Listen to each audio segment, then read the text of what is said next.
Oh, the peanuts didn't quite hear that. Uh, It was the two. It that's was the two. fine. It was the two That's D fine. duck. It was the 2D duck. Yeah. Oh yes, they're on a yeah. Howard Kepps, and one of the things he says is he's showing me a photo of an entire country from space, and I think they showed him a photo that showed the UK and France, and he said, "Look, you can't even see London." It's like you can, but the whole photograph's tipped around 90 degrees, Mm. and you can look at the photo and go, "Oh look, there's London, there's Paris." You know, you can clearly see where the major cities are, but he couldn't see it because it wasn't the right Orientated. way up that Yeah, we yeah. used to see it. Yeah.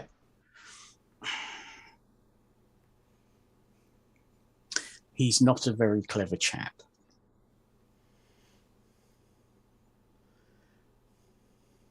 Oh, that's totally thrown me now. I don't know what that Oh, we've film got a is. guess already from Clive, and we haven't even got the clue. Ah, okay. I'll have a look.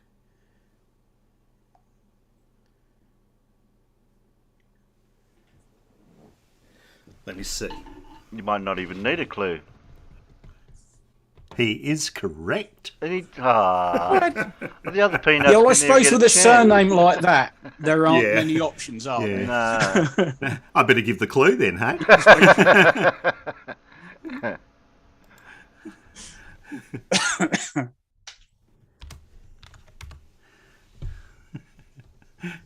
Okay, today's scientist was in charge of 700 scientists in the Manhattan Project, coined the term cosmochemistry, founded modern planetary science, discovered deuterium, and did a well-known Yep. experiment with his student Stanley Miller. He is what Clive said. Harold Urey. Never heard of him. Have you ever heard of You the have now. The Miller-Urey experiment, Oh, where they got the primordial soup and put electricity through it and got the amino acids? yeah. Oh, that one. No, I might have heard of the experiment, but I wouldn't remember the name. Yeah, I so didn't remember the Oh, name. okay. Yep. Oh. Yep. Look, my head's full of extremely useful and critical information on how to identify tanks. You can't expect me to remember that useless rubbish as well. Blimey. They still haven't found a way of upgrading human memory. I want to be able to plug some extra RAM in somewhere or something, or well, actually, REM would be better, but ROM. That's ROM, isn't it? Read only, yeah. REM sleep. Well, that'd be nice. Oh, I had a lovely line this morning. I think it's about 9:30. I thought, I ought to get up.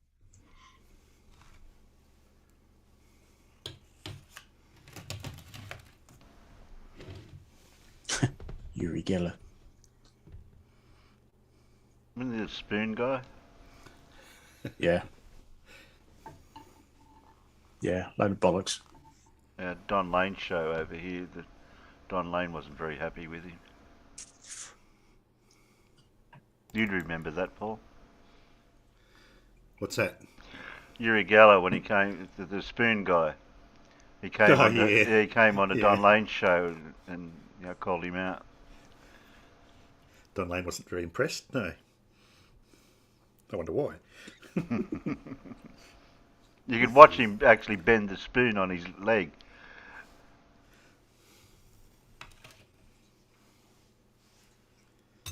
Yeah, the guy's a complete fraud, as a lot of these guys are.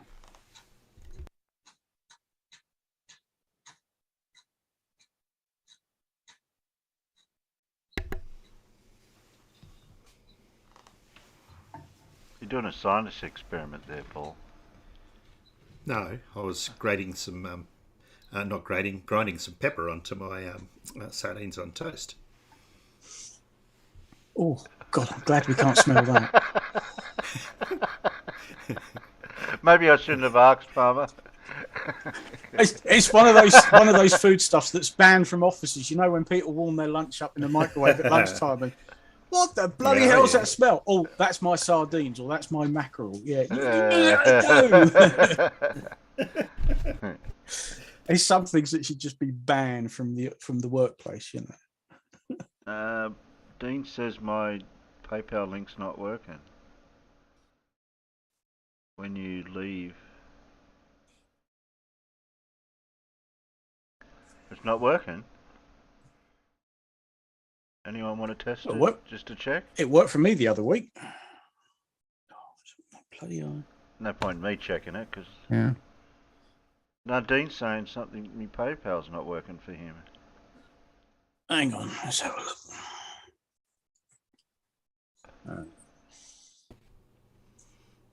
I think because there's an ellipsis at the end because it's not necessarily showing the full thing.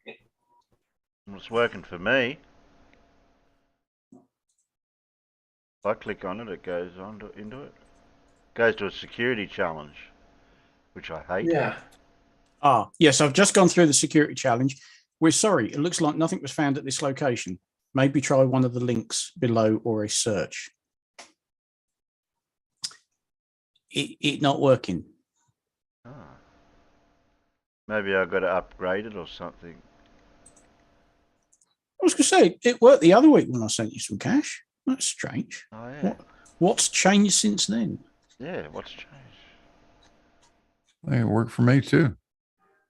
I'm using the same one each time, and it's gone through to it.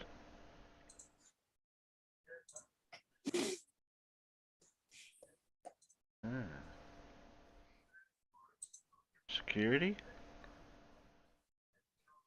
Yeah, it's not letting me get. I'll get through the click on all the traffic lights nonsense, and it's just like it comes up with a "we're sorry" message.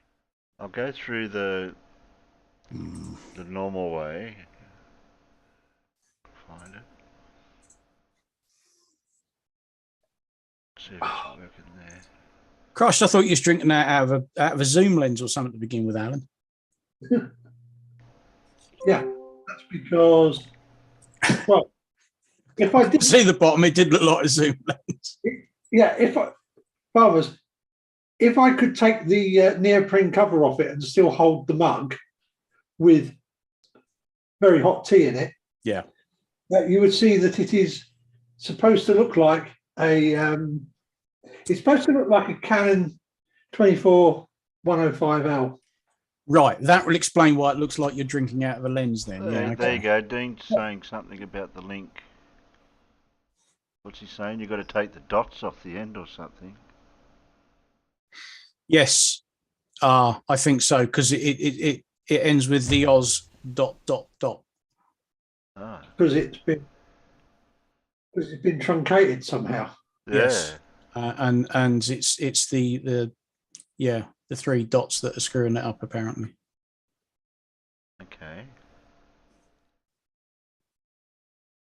Because all I did was copy it from previous. Maybe I didn't copy it properly. Yeah, although this one's not that accurate. Does that mean that Stingray wants to come in here and swear a lot?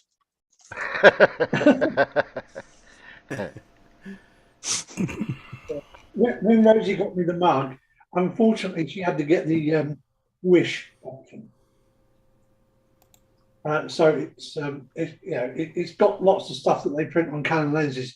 Just none of it's correct. Yeah, sounds about right. You've got £100, very nearly. Canon were doing a proper insulated 7200L zoom travel mug. Yeah, but £100, that's a lot of money for a travel mug.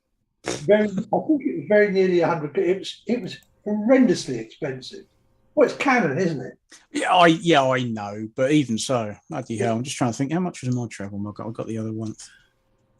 I know you can get travel mugs really cheap, but yeah, well, this one's quite good, but I'm glad I went for the. Oh, there we go. Yes, Stingray says I've just prepaid for my swearing. Yeah, I did that as well, but I try very hard not to, because push comes to shove, I can swear like a trooper, but. I blame that on working in the construction industry all my working life. So what's he saying? Just don't put the dots into it and copy it or something. I guess so. Yeah. Okay. I don't know. I'll have to look. I'm just copying it from previous streams and then just pasting it in the But live your setup. Maybe I'll have to get a new link or something. no, your PayPal is paypal.me/Ozzie Perspective. Is that right? Yeah, Is that the link? yeah. Then delete those dots. Okay. Just go back into the live stream, edit, and Yeah, edit. Yeah.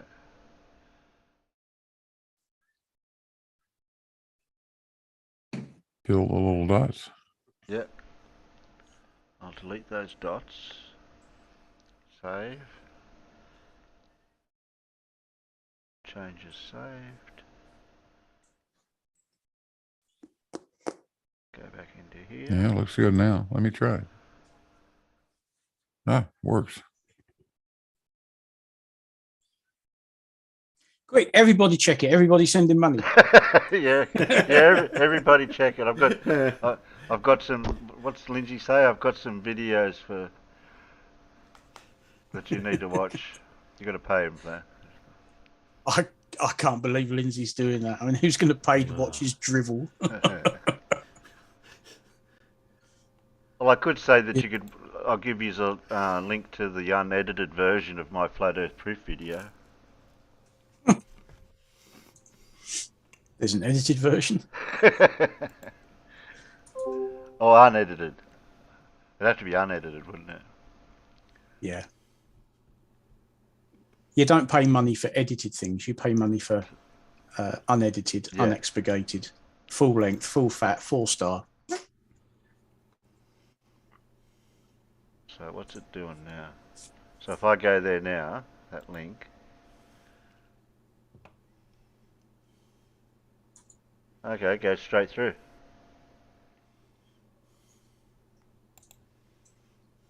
Request send. Oh, okay. Oh, yeah. I'll know that now. Because all that time I thought the dots were supposed to be there.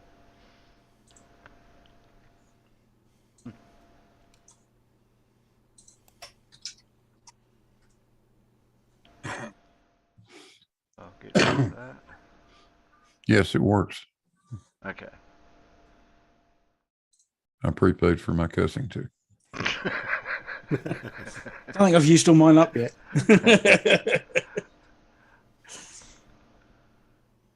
What's Colin saying? Damn, the Stingray can afford that much to join a stream. He can. Yeah, you're not short of a bob or two, are you, Stingray? Mind you, you're short of several bob now with all that work you've done on your house. Bloody hell. That must have cost There a small seems to be a fortune. few sixes in the last donation. And incidentally, shout out to Colon. Where have you been?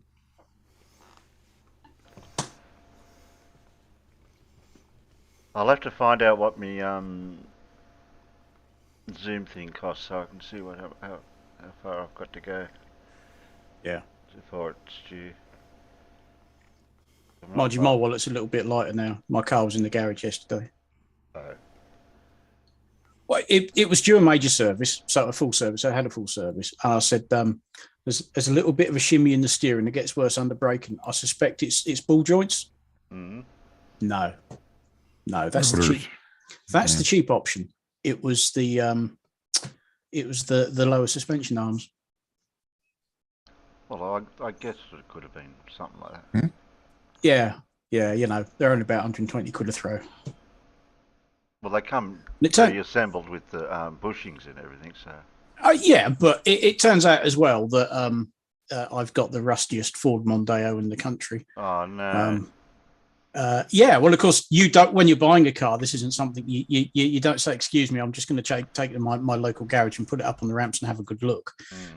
It's going to need a new front subframe before too long. Oh. And I thought, oh God, that's really expensive. Looked on eBay last night. I can get a brand new one for 180 quid. Wow. Yeah, I but think, not installed though. You're not going to be able to do it yourself. oh no, but I was talking to my eldest yesterday because it's the garage he works at, and he said, "Oh no, I could probably do that in about an hour because you're basically unbolting everything, take the old subframe out, put the new one in, bolt everything back on it." He said, "I could probably get that done in an hour." Yeah, well, it's only the bolts and the engine mounts and yeah. Yeah, so I might give it a few weeks and then buy myself a new subframe and say, "Go on then, there you go, do that in an hour." I'd do it for you, but it might cost you more in petrol to bring it here. Oh, don't. That's the second week I haven't been able to fill my car up completely because we're limited to £99 on the pump in any given day. I'm filling up the I still had a quarter of a tank of diesel left, and 99 quid didn't fill it up. I got the statesman back on the road late Wednesday afternoon and took it out Thursday to go shopping. Dropped into the petrol station. It had about just under a quarter of a tank. Filling it up, it hit $100, and I went, and it didn't go click yet. Well, I was just going to see if it was going to, because what happens is because you're limited to £99, when it gets to sort of £98, it sort of hesitates and then goes very slowly and puts like the last quid in. I thought, let's see if I can actually get it to stop before I get to like £98. No, got to the hesitation, got the last drop, and I thought, that ain't filled the tank up. So I think what I might do in the next couple of days is go out again and then just see how far off it was, just sort of top the tank up. But what pisses me off is, the fuel over here is so expensive. Do you know the oil prices are about the same as they were in 2009? Oil? Yep. The barrel of oil per barrel. Oil per barrel is roughly the same price as it was in 2009. I wasn't paying £1.84 for a litre of diesel in 2009. So somebody somewhere is taking the piss. Yep. Where'd Alan go? I don't know. Where'd you go, Alan? Maybe I should have put 10 bob in the meter earlier.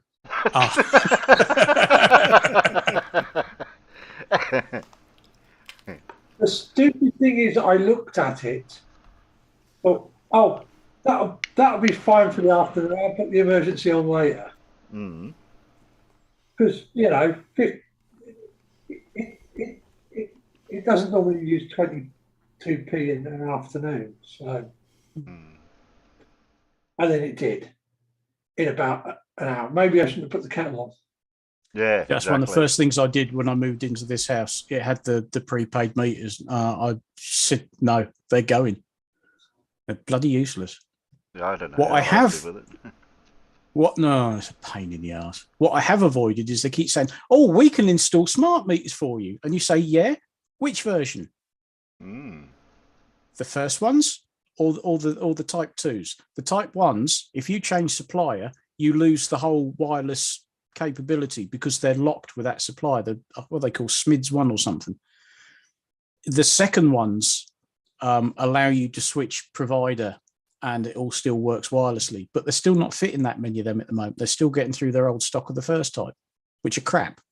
And they're not smart meters anyway. There's nothing smart about them. All it means is you've got a box of tricks that you can have indoors and it will tell you at that moment in time what energy you're using. That's all. That's all they do. Well, you know how much energy you're using. Have you left all the lights on? Yeah, you're wasting money then. Yep. They're not this all singing, all dancing. If you have a smart meter, you'll reduce your energy bill. No, you won't. You'll just know how much you're spending. That's all. Yeah, and they'll be able to remotely read your meter for you. And they'll also, although it's not legal, but they'll also be able to remotely cut you off. Oh. Because they have switches inside that let them do it. They haven't told anyone that, but I saw a video of some guy who'd found one in a skip on a building site, and he thought, "Oh, I'll take it apart and have a look at what's inside." And that's what's inside, amongst many other things, is the ability to remotely cut you off. Wow. Yeah, they don't do that over. They don't do that over here anymore. Cut. Well, turn. they're not allowed to do that over here, but just because you're not allowed to do something. Yeah, over here the power can be left on from tenant to tenant, and they just somehow sort it out back at whoever the provider is. The other thing they could potentially do with them, of course, is introduce power factor metering. Yep. There's all sorts of things they can do with them. So I keep getting these emails saying, do you want a smart meter? No. I'm quite happy to go out there every 3 months and read my own meters. That's not exactly a chore. No. No, we just got to figure out how to get Paul better internet. Yeah. Need to upgrade the hamsters that are spinning the wheels or something. I don't know.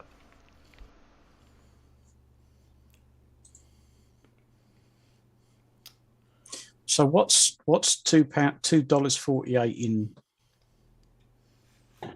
About half for Australia. Yeah, roughly half. Okay, let's find a converter. There we go. So he's saying $2.48. Yeah, that's for diesel. £1.43 bargain. I'll have some of that. I think it was £1.84 a litre yesterday. I saw something somewhere that suggested. I think it was somewhere in the chat. Somebody suggested £2 a litre for petrol. I think that was up right near the top of the chat. I bet that's bloody motorway services because they're always more expensive, aren't they?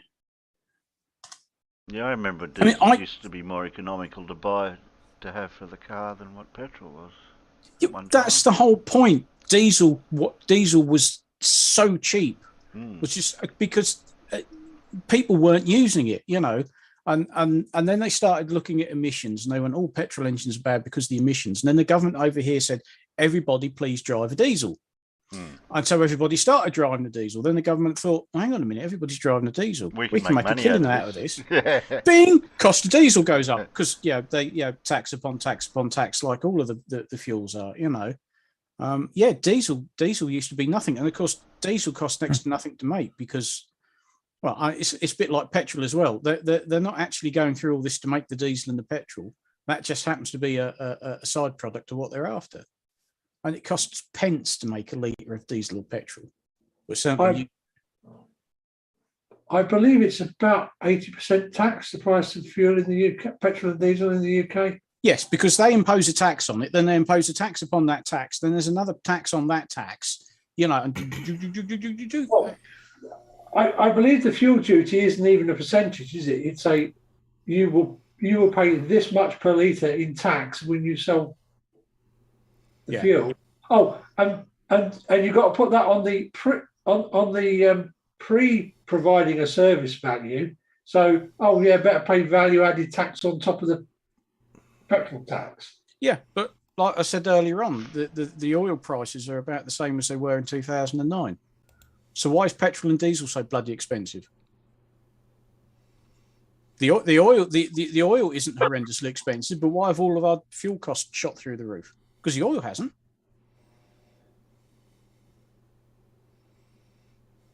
You don't want to know. You don't want to know what our prices are. No, it'll just make me nearly weep. $6 a gallon, I heard. No, we're paying about $4 a gallon right now. Oh, $4 a gallon.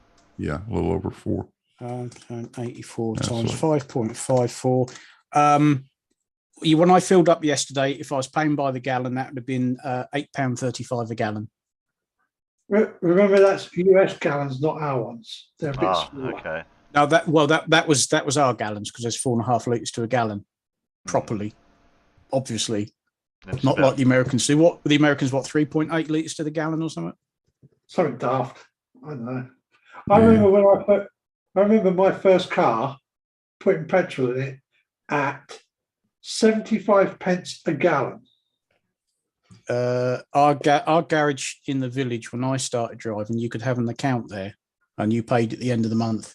And I remember once getting a bit upset because it was £70 for a month. A month. Now I can't. Yesterday, I had to pay the limited £99, and that still didn't fill my car up. Absolutely ridiculous. Couldn't you go to a different garage and get the extra? Well, at some point over the next couple of days when I'm out and about, I will top the car up. I could go back there today and top it up now, but certainly at Asda, it's a £99 limit for the day, and that didn't fill the car up. Oh, because they don't have booths anymore, do they? It's all pay at pump. Yeah, but all they could do is they just up the limit on pay at the pump, you know. Yeah, I got absolutely stiffed by Asda pay at the pump once because being poor, I had a bank account that wouldn't let you go overdrawn. Right. And I put my card in the pay at the pump machine and put like 30 quid's worth of diesel in there, knowing that there'd be the money there to pay bills afterwards. Because the minute I stuck the card in the machine, they reserved 50 quid, didn't they? Huh. And that takes a couple of days to come back off. And while it's on there, you can't spend the money. Yeah, that's bonkers. So, you know, they reserved quite a bit more than what I actually spent the second I stuck the card in the machine. I think what it has to do now, I think when you put the card in and it all clears, it'll see if it can take £1. And if it could take £1, then it's happy and off you go. It's a bit strange, but... Yeah, no, the system that it used to be, it would reserve X amount of money so that it would check that you've actually got enough to pay that much. Yeah. And then it would let you fill. But that reserve that they put on there, and then they go, right, this is how much we thought you might spend, this is how much you did spend, release that other money. It could take a couple of days for that money to then get released so that it is available on your account again.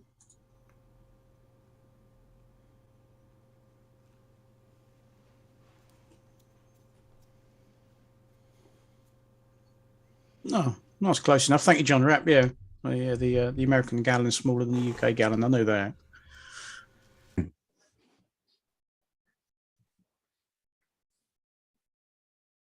Which is strange because everything in the States is usually bigger.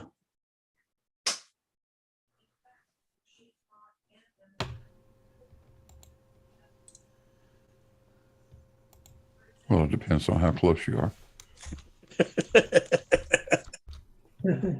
Question: would you buy a product? Would you buy a second-hand item on eBay where it is located in Moldova?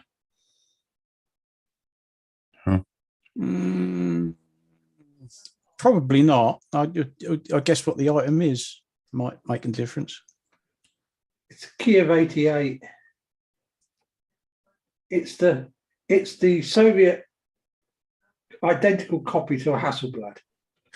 Oh, yeah, I don't know. Moldova. Where the hell is that? It's next door to Ukraine. It's the correct answer from any American. Where the hell is that? It's next door to Ukraine. Okay, never mind. Where's Ukraine? Yeah. It's firmly wedged between Ukraine and Romania. He doesn't know where Romania is. He? Come on. It's over I there. know, Blue, It's over that way. Yes, Clive, that make a difference. It was part of a tank. I'd say, yep. Yeah, go for it. What if it's a whole tank? Yeah, ship it over here. It'll be fine. My neighbour's away for 3 weeks. I can pinch his drive. Yeah. You mean like that king tiger in the lake, allegedly? Yeah. Oh, I mean, for years now, they've been putting all sorts out of lakes as they have these heat waves and the water level drops. It's like, the hell's that? Oh, it's a tank. How long's it been there? Well, since the war, of course. I think that's where a couple of Focke-Wulf 190s come from that are now flying in Germany. Yeah, they've been pulling them out, finding things that locals have known about for years. And nobody's, either been interested or have the gear to do it. And it's like, what do you mean? What do you mean that sat at the bottom of the lake? Well, let's have the bugger out, you know. There's all sorts. And some of them, there was one a few years back. They pulled a Russian T-34 tank that I think had been sort of grabbed by the Germans because it got German markings on it, and they did that a lot. And once they washed all the mud off, it was like, it looks like you could turn the key and it would start. It was an incredible state of preservation because it had been in the mud, and it's the sort of, you know, the mud that doesn't let anything sort of rust or decay. What they bloody call, is it anaerobic, something like that? Yeah, anaerobic. Yeah, because it settled. It was absolutely caked in this mud, and it really didn't look rusty or anything, you know. And you think, well, you know, give it a quick once over and the thing will go. And I think it is going now. Oh yeah, I saw that in an Arnold Schwarzenegger movie one time. It must be true then. Yeah, Yeah, just smear that mud all over you, and the alien can't find you. That's right. It hides your heat signature. Yeah. But yeah, there's the state of some of these things, particularly that one in particular, because it had sunk into the mud, it stopped it rusting. And when they pulled it out, washed all the mud off, it looked like almost the day it had been sort of dumped in the lake in the first place.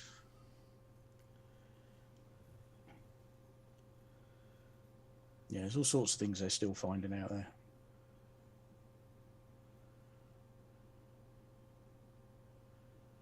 Let alone the guys who are going around the sites of old battlefields and just digging stuff up.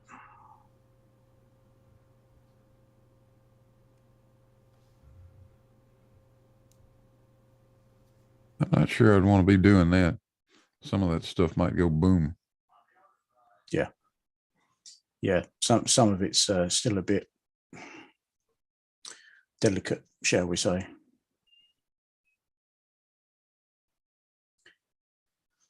But then there are professional people who do this, and they're just guys out there who just want to dig stuff up and flog it on the internet because collectors will buy it.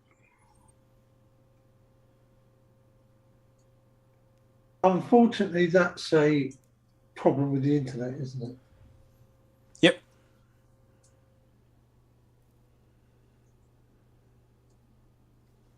But if you're a proper collector, you want to know the provenance of the item you're buying. And when it's a group of guys who've just gone out into the middle of a forest and dug stuff up,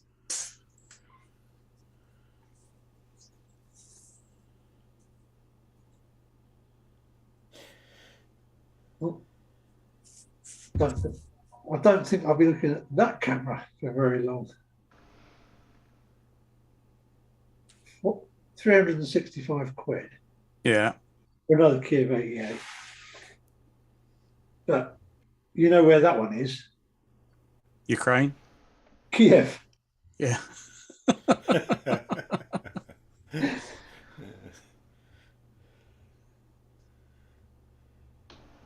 Elmings wants to know what tanks are we talking about. I'll have to see. I'll see if I can still put a link somewhere. There was what had been a captured T-34 that they pulled out of the lake. I mean, that could even get on for 10 years ago now. That was just in such a wonderful state of preservation. Crumpy old goat says, I'd buy a tank from Ukraine as long as it was free shipping.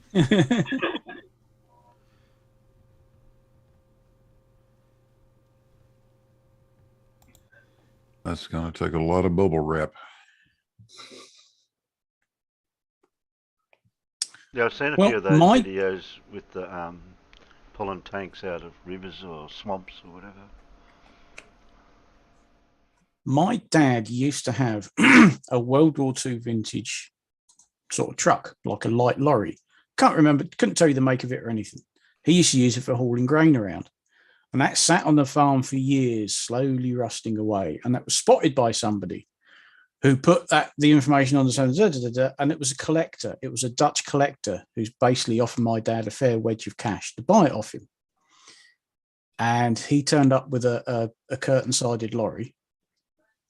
This truck thing was pushed on. It was like a 4-tonner or something. They got the thing on the lorry, and there was sufficient room to put fake packing down the sides and then a whole load of stuff at the back, so that when they went through customs and he said, what's on board your lorry, What he didn't mention was the World War II vintage truck.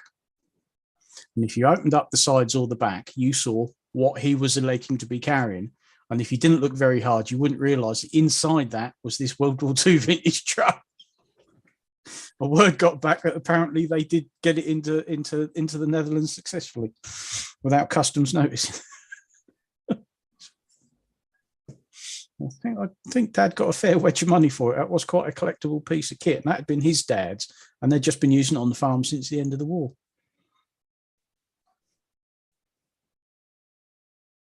Because I guess at the end of the war, there was lots of ex-army stock that they were sort of flogging off cheap, because they didn't need it anymore. And you can sell trucks and lorries and things quite easily. What you can't really do is flog off tanks.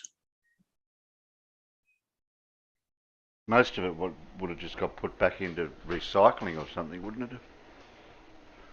Yeah, the most heartbreaking photos I've seen is the scrap yards in the States at the end of the war. And, the fighters, the bombers, they'd got thousands and thousands of bombers that they just didn't need anymore. And I've got a book on, they just scrapped them. They chopped them up and scrapped them. Yeah. Yeah. I've got a book on the Davis Monthan Air Force Base where they store everything out in the desert. And they've got photos from the early days. And there's this crane and it's got it's like a guillotine. It's just got a giant blade on a cable, right. And they just use it to chop the plane. Yeah, chop the wings off, chop the fuselage into sections, makes them easy to move about and get rid of, and feed them into the fern. It's like, no, don't do that.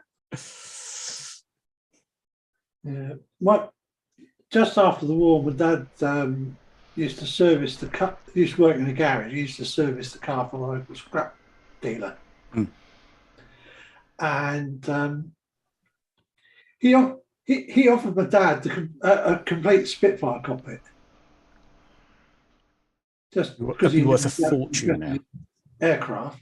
Yeah, that would be worth a fortune. He would have just chopped it off at the firewall, chopped it off just behind, and yeah.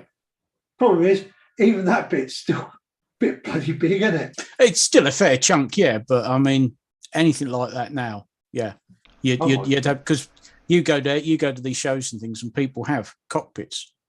They ain't got the whole aircraft, but they've got the cockpit, and they've got the cockpit on the trailer, and it's fully restored, and they show them off, and it's all worth money. What about the wasted ones that didn't even get recycled? They just got pushed off the ships. Yes. Some. I mean, obviously, if they'd crashed, they tended to dig themselves into a hole anyway, and quite often they just get covered over. Just bury them. Oh yeah.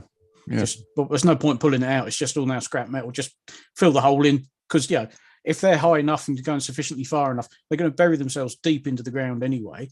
And then they just bury them, and then of course 60, 70 years later, Time Team come along and dig them back up again. Did you see the one where they used transporters to block up a levee over there somewhere, and then they were digging one out, or they dug one out of it? Remember seeing? Yes, they found was it an alligator or a buffalo? But a tracked amphibious transport, and they'd built it into a like you said, a levee. They only dug that out. Was that last year or the year before? I can't remember. It's only within the last couple of years. They only got the one, didn't they? Or they were planning on? I think they were planning on getting another one. I'm not sure. Yeah, there's all sorts of weird and wonderful things that they're sort of rediscovering and wasn't going too back bad and a digging up condition now. Considering it had been there all those years. Yeah, well, a lot of that is down to the type of soil that you bury things in. Yeah. If it's in the right type of soil, then it tends to preserve them quite well. Other types, they'll just rot away to nothing. What was that one, Alan, that they left on the beach and they dug it up and rebuilt it or something? Oh, you mean N3200? Now at Duxford. I shall momentarily stick the pictures in their sub. Well, I'm pretty sure they're still in there already. No, I couldn't find it if I wouldn't know where it was. Unless you got it in. I haven't got a planes, trains, and automobiles in my. I mean, there are bits and bobs still all over the place. I remember when I think it was middle school. We'd gone on a day trip to a local nature reserve, yawn, boring, just outside Cambridge on the Gog Hills. And we just started this thing off. And the guide who's showing us around stopped us and said, look up in the trees. I looked up and the teacher said, I bet you know what that is, don't you? I said, that looks suspiciously to me like the tailplane off a Wellington bomber. And it was. And it had been there since the war. The plane had crashed. They'd got lost at night, hadn't seen the hills, flew into them. And the tailplane had been left up in the trees. It had been there, 60 odd years or something, wherever it was. Trying to remember when I was at school, there maybe 50 Well, years. it was probably a bit lower to the ground at the time because the tree would have grew. Yeah, but it was still, it could well have been actually, but it had just been left there, and it's quite unmistakable because a Wellington bomber has that geodesic construction that everything sort of crisscrosses. You just looked at it, I don't know, I was 11, 12 maybe. I can't remember which school I was at, but it's quite unmistakable. How did you know that? Well, it's got to know these things, Yeah, we don't seem to have that memorabilia as much over here. Well, there's a couple of reasons for that, Terry. Yeah? Oh, you think I wouldn't guess? You haven't been around for very long. As its country is now, and well, we're supposed to have subs, mini subs that came over this way from the Germans or the Japs or whatever. Japanese. I don't know what happened to them.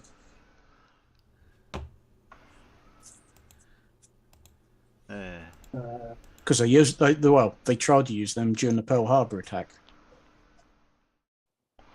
I keep forgetting if Darwin was before Pearl Harbor or after. I keep forgetting that was after.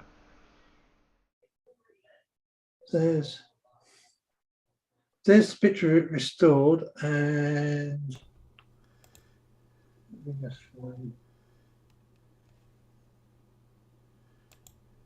nice. It's a nice day. I wonder if we get one of them come over here at some point. When you've got so many bloody photographs, finding the one you want gets really annoying.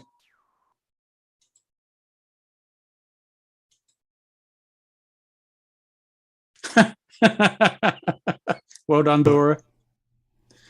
What a dilemma. Keep them talking about war stuff or get them to move on to Lindsay. Yeah. I know, Lindsay's here. I'll be back. That's the farm.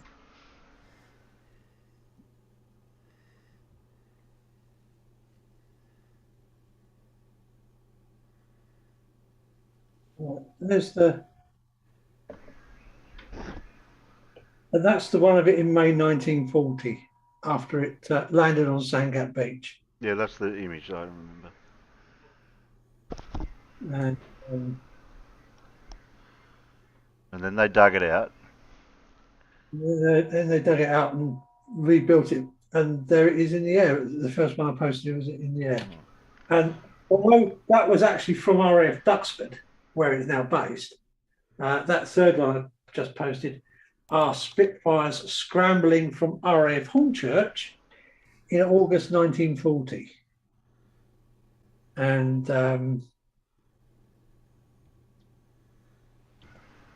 that's where I grew up. That's where I lived until I joined the RAF at the age of 19.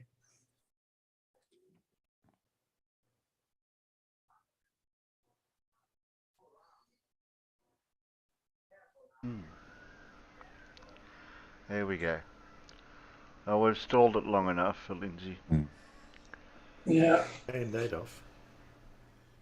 I tell that guy flying it, he would do a little better with the top rudder instead of what he's doing. Right, guys, I'm afraid to say I need to go. Okay. I've just had a call from Mother. Oh. Some people already know this because I was on Pipstream for a bit last night. My dad is not a well man. I was going to pop over is an hour and a half drive. I was going to go to the farm tomorrow morning, and Mother's just rang and said, you might want to come over now. So Well, you better go then. Exactly. Yep. I will see you guys later. Later on then. Okay. Yeah. Be careful now. Don't worry, I will. I'm I'm not the one I'm worried about, but yeah, we'll see you later, guys. Later, farmer. Yep. Okay, farmers. Ah. That's distressing. Yeah.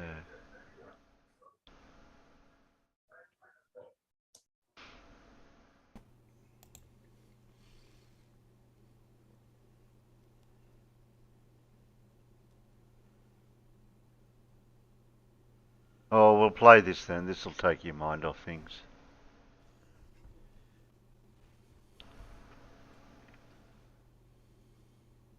Oh no, not the Pac-Man again.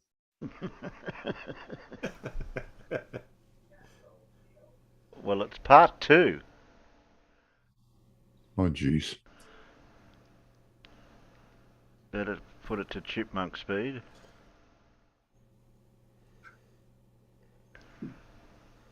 Bob Lindsay.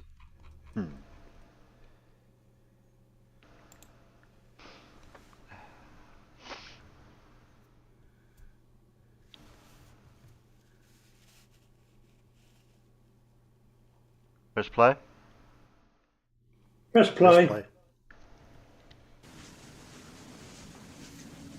Welcome to my Patreon page and welcome to my very first member, Cats47. You'll go down in history as the first person who had faith in me, total faith in me. Thank you very much. Now, like I stated in the previous video about the moon, in this Patreon page I'll be breaking down a lot of esoteric knowledge, stuff that's never been heard before. So you'll be the privileged No, few on Fred. this earth that gets to know the truth. Peanuts would revolt And if I did that. So just referring back to the moon video, I forgot to mention something else I put on that Facebook post as the comment. I read that out, but then it led me into these other things. So I'm going to take you a bit deeper than what that video went. So now we know that what I've mentioned in the previous video, that the moon is concaved. We see a concave image. We're looking back through inside the image, the internal image, and which prompted me to go downstairs and pick up a book, because I remember seeing the image of a shell, that the scallop shell. I mean, just the word itself is scalloped, and that is representing the same thing, the mother of rebirth, the moon. So we'll get into that in a minute, but I'll just read this this little post I put in the comment section of my Facebook post. This is in regards to Iliad. In Homer's Iliad, there is a passage that goes, "I too have thought upon all this," in regards to the moon and which way the faces and all that. Somebody Because the whole explain to Iliad Spooky the is details, about because he wants to run part 1 again. creation, the earth, the celestial bodies, everything, and man's divine awakening. It's man's connection to the earth. So in Homer's Iliad, there is a passage that goes, "I too have thought upon all this, but with what face should I look upon the Trojans?" What would be the point of The playing Trojans, it basically after the play? people. Probably the unenlightened people, just common people, right? I think I put that down as being the Trojans. And because it's a battle between the Trojans and the Archaeans, isn't it? I think the story goes. And this is also another part of the dual system of Earth. Yeah, And makes it you relates wonder. to the two sky rotations. And the battleground is between the two, which is that straight passage I've shown in many of my videos. It's the gap between the two celestial star rotations. It's the holy ground. The holy ground, that's what it is. The river, there's lots of names for it, but we'll get into that later. So here we go. But with what face should I look upon the Trojans, men or women, if I shirk battle like a coward? End quote. Now it's all written in esoteric form, but the common person cannot read it. They cannot understand the whole story. They've got no idea. They just read it literally and think some ancient battle. And you take the word coward, coward. This phrase is referring to the moon. The entire story is in regards to the celestial bodies and the earth design. Yet no man has figured it out until now. The next sentence uses the word forefront. It's forefront. It is so obvious it can only make me laugh. Coward, meaning curved inward, cowling, or concave. Take your pick. Even shirk Okay, it's a bit battle. of a stretch. The word shirk reduce, retreat,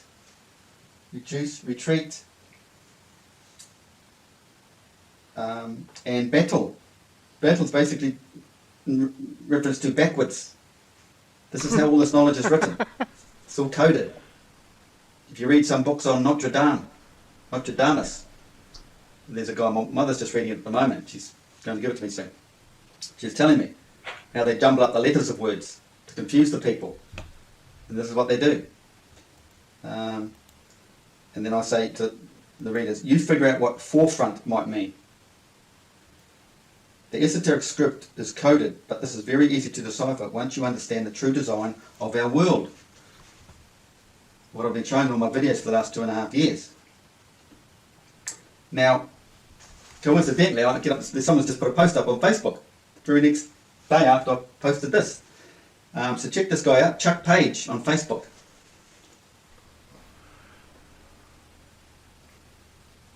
Now he's got 2 beautiful pictures there of the moon's supposed craters, but they're not craters. They're convexed blisters. Look inside. There's even a... I'll show you the picture a bit bigger. Whoops. There's a bigger picture. Right inside. It's supposed to be a crater. It's a blister. And look, there's two lights. They're dual. It's another message. Dual. Meaning you can see the moon 2 ways as well. Convex or concave. But only a few will see it. Look. Many moons. You see the crater, which is convexed. You can see where the lights what's inside it. It looks like a mini moon. Light shadow even. So go check it out for yourself if you like. And this is what I remember seeing. So I came down and got the book. And then relief, just the word relief in itself is a sign of the concavity of the celestial bodies, which is all based on frequencies. So you can imagine the centre of the universe in here and all the celestial bodies like this around, reverberating sound. And then these are cast back out into our realm, into our part of the world. So this is all created back here, the centre, the universe, creation, unseen to man, is all projected out here. So if that's projected out, then we're looking at a full moon like this. Oh, sorry, Colin. Obviously like that, but being drawn into the centre. And if you look at the moon pattern, the picture, and try and imagine it, try and focus on it so it is internal concave, you'll see it being drawn in like this. Hard to explain, but you'll see it in what I'm about to show. But there's the scallop shell. Okay? And I'll read that out to you in a minute. If only he'd learned how to do editing where he could just put an image up on the screen Might be very hard to see it on camera, through his video. that you all see it. Trying to do Look this. for it. Well, yeah, but he doesn't know how to do the tombstone of a lady holding a jar. No. But it's not a jar, it's a cup. The cup, because this whole relief is depicting the woman, Mary, the mother, with the cup, because the cup is also the mixing bowl of the fluids in the human brain and mixed with the body to give enlightenment. That's the blood and the oil, the anointing oil that mixes with the blood. But there's jewel everywhere. So she's sitting on a chair. It's a day bed, which could represent a man being asleep, because this happens at night. And above is the picture of the scallop shell and how it's being drawn like this, being drawn in like this, and then all coming down like this. Now this is also connected to the cardioid, this thing here, this type of shape here. But you'd have to get a good There's that word picture of again, that yourself Paul. to know what I'm talking about. No, So that's her, she's there, she's holding the cup. What's that, Paul? He got it right. He said cardioid instead of cardinoid. Yeah. So it was Mixing right. bowl. It's got the arc over there, representing the arc of Horizon Man's arc. His personal dome. I didn't underline any. Oh, here we go. The grapes. So The symbols in there, symbols with their new ones, the most important symbols were the grapes, symbol of the blood of Jesus Christ. Now, because it happens at spring. I think you get grapes at spring, do you? I hope you do. Although it would mean something else. But and it's 2, the peacock, symbol of glory and the highness of Jesus Christ, and also his rising up to heaven after his resurrection. Oh, you're right, okay, Clive. But really, the peacock struts around with his tail and then opens it, and it's a perfect 180-degree symmetrical arc, representing man's arc of horizon, Hi, Jaron. which he is in at all times. Wherever he walks across our earth, he has this arc, all layered, with all the stars and everything in it, for his position on the earth. And everything's based on water, and water raises up. Right time, So Armageddon. does the human spirit. Gets up to purification. Purification's up here, which is helium, helios, and that purification gets sent back to the sun, the holy place, and tears are created to drop that gas, which is purified water, back into purified water in the Buford Gaia at the Arctic Circle, all at the bottom of the vortex. So you've got to connect all this rising up, the spiritual enlightenment, or going to the chakras, raising your kundalini, raising your frequency, and the ultimate up here, the Cleopatra, is the purple, the highest, that's the 7. You've gone through your 7 colours. You've reached the ultimate frequency to enlightenment. This is what it's all about. It's all connected with Earth. 3rd, the pigeon, the symbol of Holy Spirit. One will know when he's been enlightened because a bird will come to him, which is representing guidance. You are being guided. That's freaking mind-blowing, okay? And then we have the fish symbol of flesh of Jesus Christ. Fish. Because in the Jesus Christ story, the fish represents the moon being in Pisces for 3 days. Okay? That's the moon sign in Pisces. The sun sign will be different. That was in Capricorn when he was born, and then it was in Virgo, I think. There's a trinity involved. There's your physical birth, there's a solar eclipse and where the sun was then, and the moon's obviously in the same place because the solar eclipse, they're both together, which is in Virgo, right between Virgo and Leo. And then you have the 17 days later when she gives birth, because you've got the new moon at the solar eclipse, then you have the full moon when she gives birth 17 days later, when the moon is in Pisces. So the flesh of Jesus Christ. So, and that's your birth. That's the day of rebirth, and that's your Passover. That's when the moon's passing over in your spot, your location. We've got that out of the way. Go to another one. Right, the cup, represented as a cup, that one at the bottom there. The silver cup, once again, it's a cup and it's silver. So the silver comes into the alchemy. Talk a little about silver, it's the moon.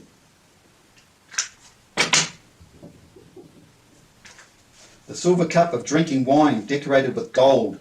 Because the moon's associated with the sun is the gold. Drinking wine, and wine is represented as is Luxor the right word? Luxor.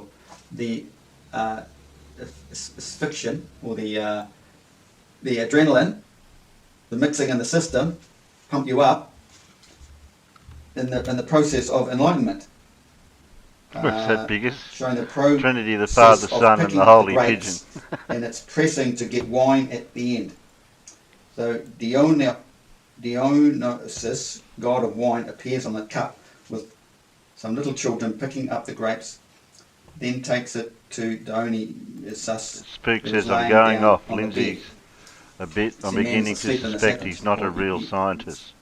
Semi-conscious. A mixing bowl. So the 2 kids are coming down with this big bowl, a mixing bowl. Okay? What's we got here? Now, this one here.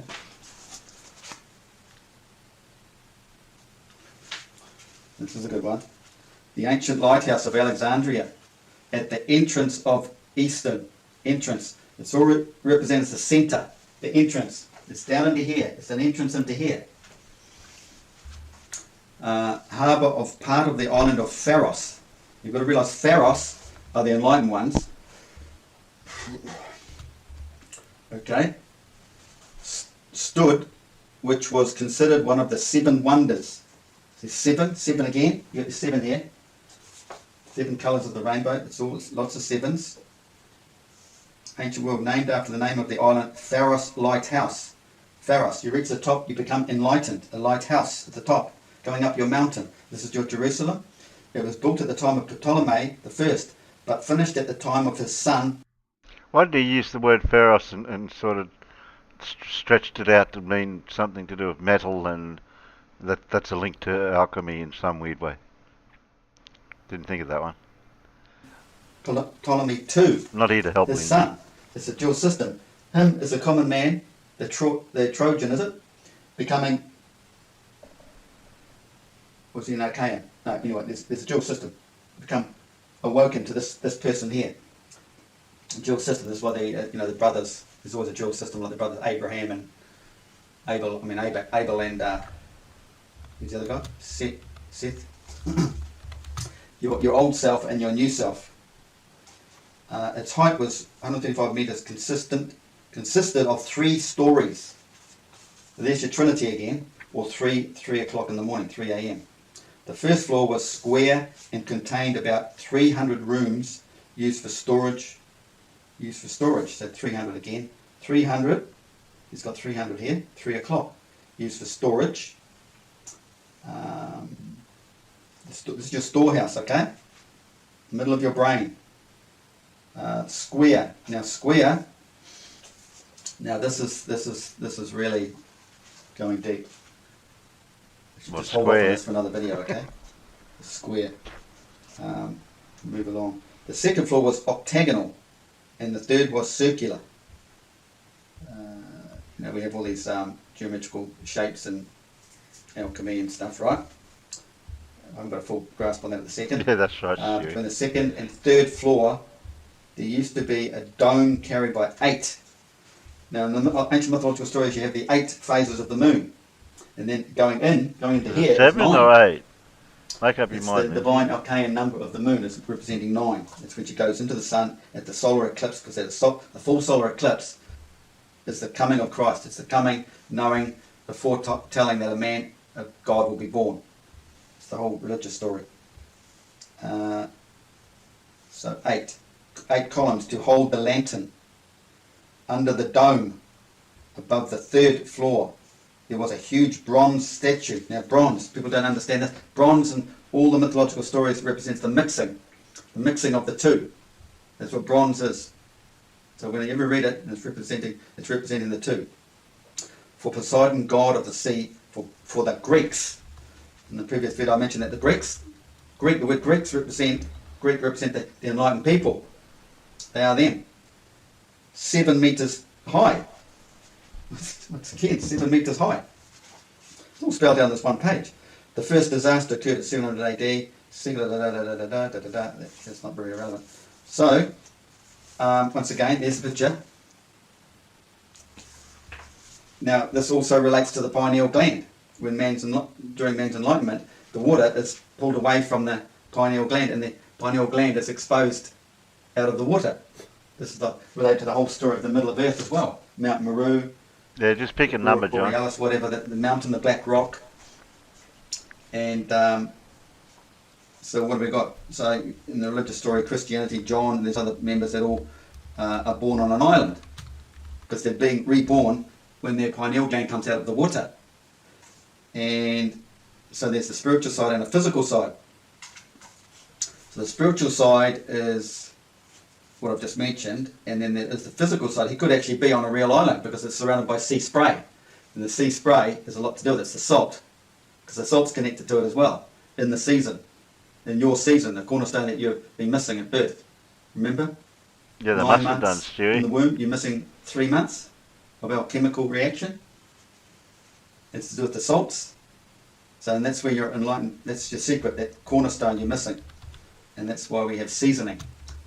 You're adding that salt to your meal. That's where that comes from.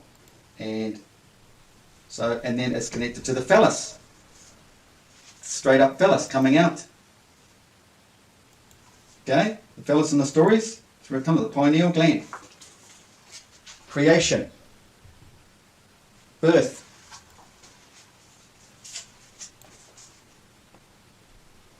Morning. Okay, done that one. What have we got here? Reverberating sound. See, you get these amphitheaters reverberating the sound. It's all left for us. All this is left for us. Frequency based. Getting the right sound. You don't hear it, but it's within your body. It's an internal thing. And you mightn't even know you're even in that state, but there comes a time, if you are, you could be enlightened. If the stars and moon are in your right place, the same place they were at your conception. So that's what the amphitheaters are all about. And basically an amphitheater, like the Roman Colosseum, is designed like the creation. It's the whole model coming out. And it's an egg shape. I've done videos on that, if you want to check them out. So that was that, folks. And other things like all these underground tombs, etc., are all representing sounds, reverberating sounds within the earth. Like they say, earth is like a bowl or hollow. That's what they're referring to, because that's what it's all about. Everything on earth is it's solid luminescence. You've got the light, comes from the frequency within the water. We live in a bubble. And even this guy here, Miko Kaku, video's got 2 minutes left. Contradicts himself. He's still one of the liars. Trying to make out they've got rockets that go into space and whatever. Or maybe doesn't speak of going into space. He mentioned they're making rockets, but at the same time, the same video, he's telling us we live on a bubble. Basically live on a bubble, stuck to the bubble, we can't leave it. It sounds stupid? No, we're inside the bubble. We can't leave the bubble. As we get, the pressure gets harder and harder as we get out. We can't get out, we can't leave the magnetic force of the earth. We're part of that field. So where was I going with that one? Now I've lost my line of thought. Just finish the video, Lindsay. Yeah. That'll be easier. No? You've got less than a minute to go. No? I've got to wrap it up now then. Okay. Hope you enjoyed that. Spread the good news. You'll be the first to have heard all that, of course. No one else would have talked about this. But you're going to get a lot more information in this community. So thank you to everybody who's helping me out. Cheers.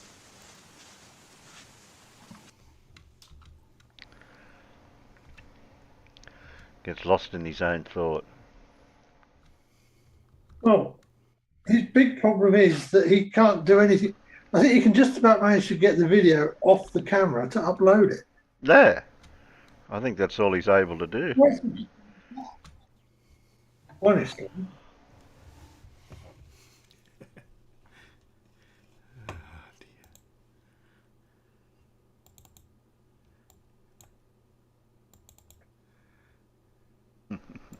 Dora said, which thought?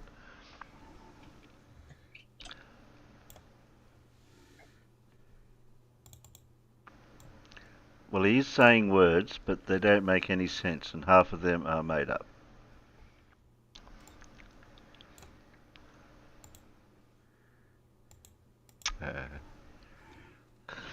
Oh, better stop sharing that for now. Well, since you don't like Fight the Flat Earth with that debate, Alan, I was going to play a little bit of it just to get a bit of a... Because I do remember hearing this guy. He's a bit of a nut. A bit.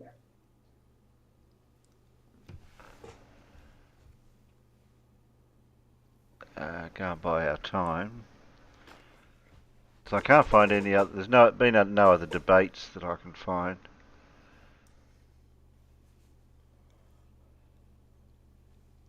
We'll see where this goes. I numbered 5 points that I'd like you to answer because you yeah. to just... I know you did, and it should have just been one. Try. It's amazing that you can't count to 1, Howard. It should have been 1 point. 1 point would have been your first thing, show repeatable pictures. That should have been your entire... I'm talking, please don't interrupt. Your first point that you brought up, show repeatable pictures, that should have been your entire 10 minutes. You should not then have spoke about a bunch of other stuff. You have broken the agreed upon format twice already. So do not shush me, okay? Try to stick to one thing at a time. Actually, we agreed on one topic, and on that one topic, I've got 5 questions. Shh, please shush. Right, so the first point of that one topic, which was globe skepticism, as we've got in the emails, which is what we agreed on. I don't know why you've called it flat Earth. I'm not a flat Earth. I've been saying it for 3-4 years. You are. But anyway, enough immaturity and rubbish. So we'll talk about the first I'm sorry, point. but you've just lied. You've just lied, because in the format that we all agreed to, it says the topic is strictly limited to evidence for the flat Earth, and you agreed to that, Howard, several times. What was the title that we agreed on, Craig? The topic is strictly limited to flat Earth. What was the title of the debate that we agreed on, Craig? Guys, I've asked you both to pause a second. It says in here that this is from the agreed debate format. It says the topic is strictly limited to evidence supporting flat Earth. That is word for word. Okay. Yeah. What is the title? What is the title of this debate that we agreed on, Craig and Michael? The title is not the format, Howard. Anyway, carry on. What is your title? Is globe skepticism. Yes, not that wasn't the format we agreed to. So anyway, you agreed to the format. But anyway, let's carry on. So anyway. We'll talk about the hills. If people want to rewind and look at the videos that I've shared of the observation that we can all make from Benidorm, we can see the street lights below the hills. The hills are clearly behind and higher up, as everyone can see in my video, and as everyone that goes to Benidorm can see for themselves with the naked eye. Okay, so we're talking about the street lights along the beachfront, as I showed in the photos. They're not in the beachfront. As you can see in my video, there's 2 hills, and they're clearly behind and way higher up than the street lights that we can see along the beachfront. So that's great. And also, the tallest building in San Juan, Alicante, is 96 meters from the ocean. So if we're supposed to lose 80 meters, we should only see 16 meters of that tall building. Yet we can see all of the buildings from top to bottom, even the little buildings. You cannot see the bottom of the buildings at all. You're just straight up lying right now. You literally can't see the bottom of the buildings at all. Rewind my anyway, so video, Howard, can I please see your refraction analysis? Well, first I'd like to talk about the 2 photos. When I No, I've just asked a question. Before you move on to another point, we're talking about your observation. Can I please go on see to Metabunk? That'll work it out for you. Can I please see hold on a second, Craig. Howard, he has asked you a direct question. I've just answered him directly. I use Metabunk. So I'm going to ask for your refraction analysis on the day with the data that you gathered to be able to do a refraction analysis. Do you have that available? Every day you want to do it, you see the same thing without any distortion. No, that's not a refraction analysis. A refraction analysis would require. Hold on. The refraction analysis would require you to have the temperature and barometric pressure on the day of the observation that you're doing it. Do you have that available? I've just been making a daily observation for the last few years, and it's that's always not what I asked. You're avoiding the question, Howard. Can you please ask the question specifically? We always get the same. Can you please ask the question specifically? Do you have a refraction analysis with temperature and barometric pressure so that we can actually have a look at what the refractive properties should be?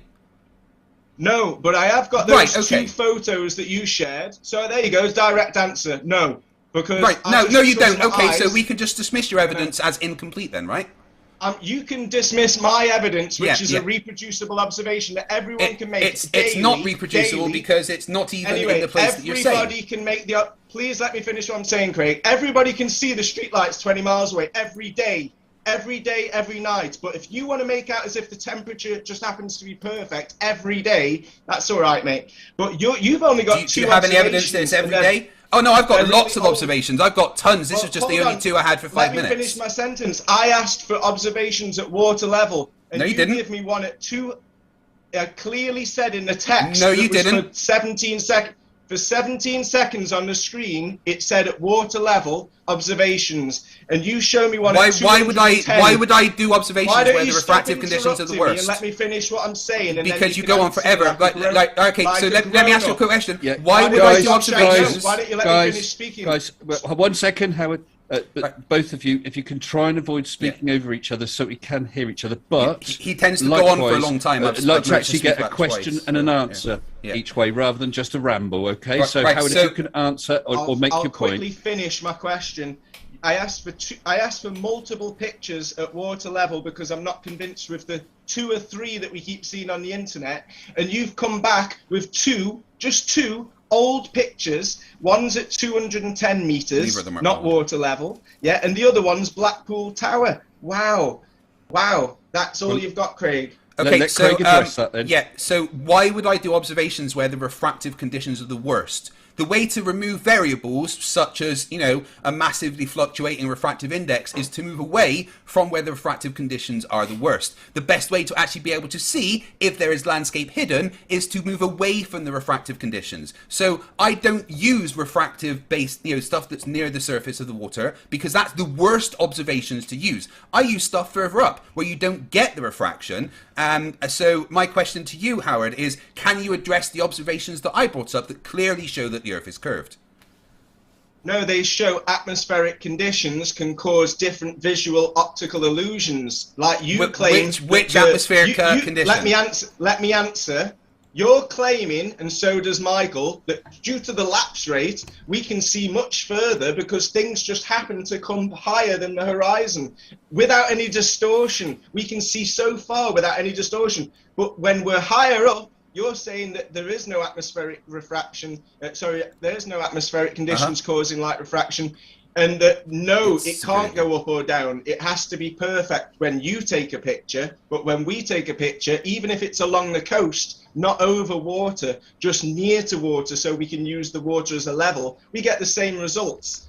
But you'll just keep claiming that light refracts to suit your model. But when we're saying that it could be light refraction that's causing an optical illusion in your picture, you'll say, no, that doesn't work both ways. Doesn't work both ways. Okay, let me respond. Only when we're trying to prove the globe.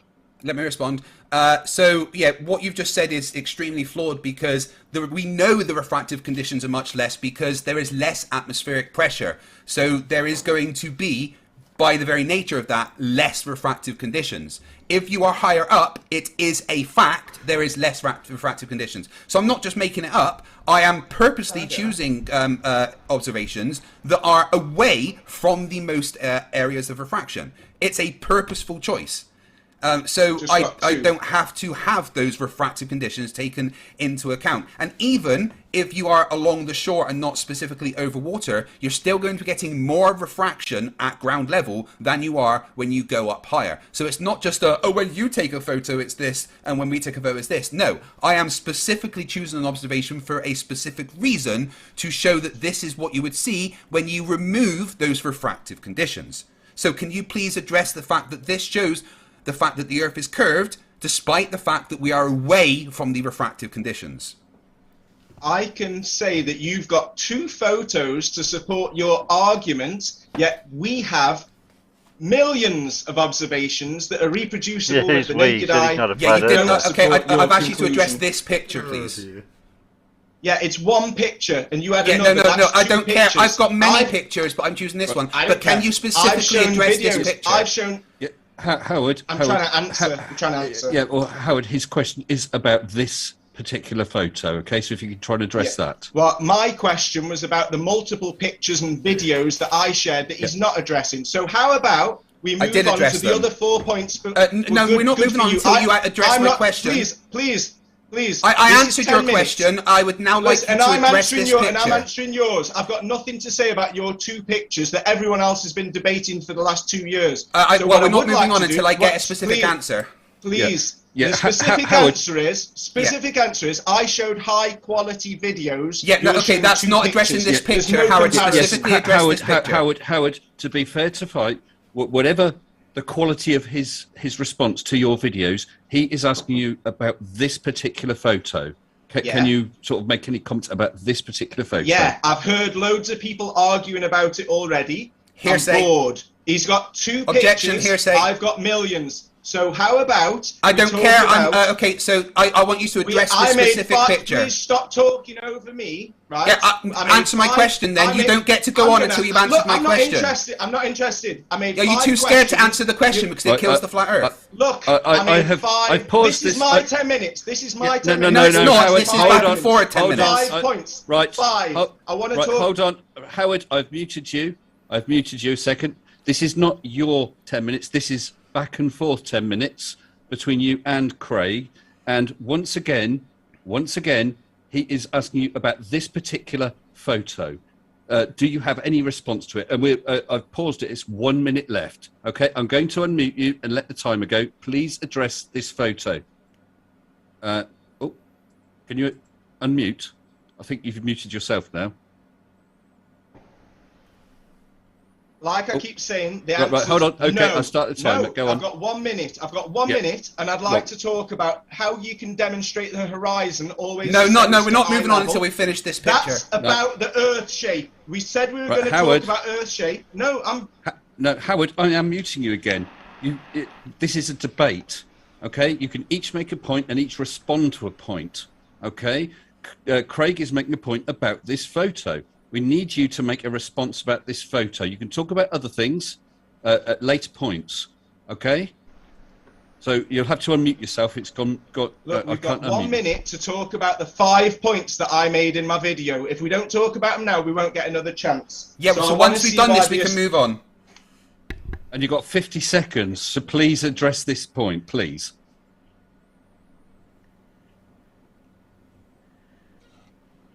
Howard, you can speak. Right. I'm going to say this quickly. We've got half a minute left. Why does the horizon always ascend? Oh, no, sorry. Level? This picture, please. We're addressing this picture. Nothing else. I've got nothing to say about your shitty picture. So you lose then. All right, end of the Thank picture. you. No response to the picture. Yep, so you lose. I would like to talk about the other 4 No, we're not until you address this picture. There's nothing to address. There is. It debunks the flat earth. Wow. It's not an optical illusion. It supports your little fairy tale. I've got millions. Yes, absolutely. It's evidence for the Earth being a globe, and it debunks you. Please address it. Not bothered about evidence that debunks you. Oh dear, what a shame. What about my? This is my. I addressed your pictures. I addressed your pictures. Now you need to address mine. They were 1 of 5 points, Craig. Yeah, it should have been one topic anyway. It should have just been one topic. Right. Look, if I can't speak, I'm just going to say we should have seen what his pictures were. I think the time's up. No, right. Stupid. Did he play his pictures at the beginning?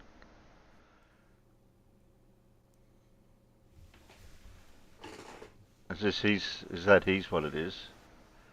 Around that area? Maybe I should have. Of landscape, partially hidden, behind, below, the expected curvature for the distance being observed.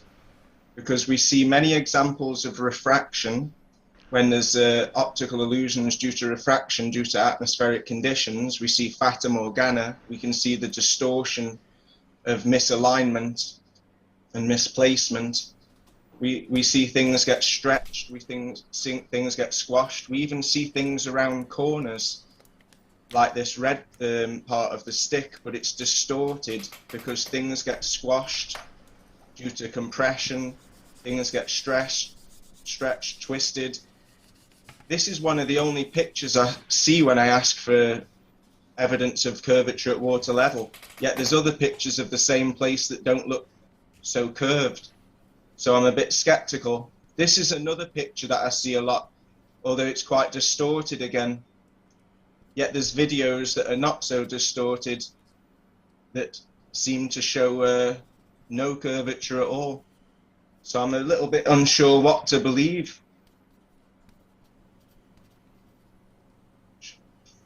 When looking at secondary information, you see, this doesn't really convince me because it's just the bottom of the boat that's missing, which could be due to compression.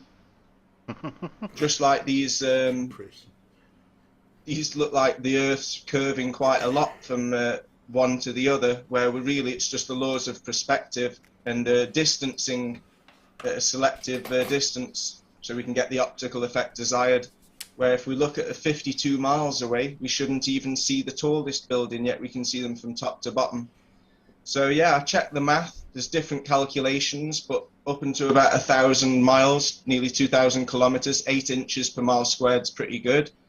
And whichever calculation you use, they all should give a similar math, that we shouldn't see these streetlights 20 miles away at water level from Benidorm, but we can. We can see the buildings from top to bottom, and we can see the streetlights along the beachfront at night, every night, without any optical illusions.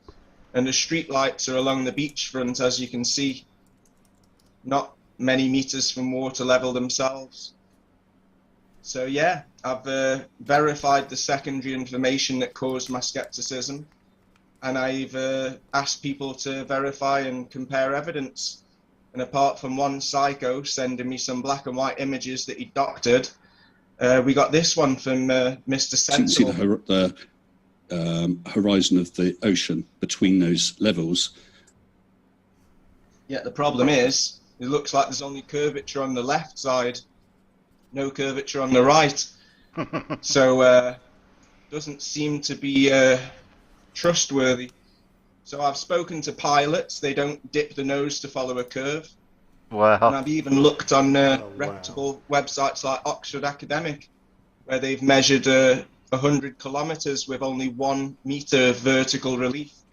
So there's supposed to be 8 inches per mile squared curvature, but lasers can't find it. Railguns seem to lock in on the target with an RF pencil beam and shoot over 100 miles away. Well over 100 miles at Mach 7. 7 times the speed of sound. 7 times the speed of sound.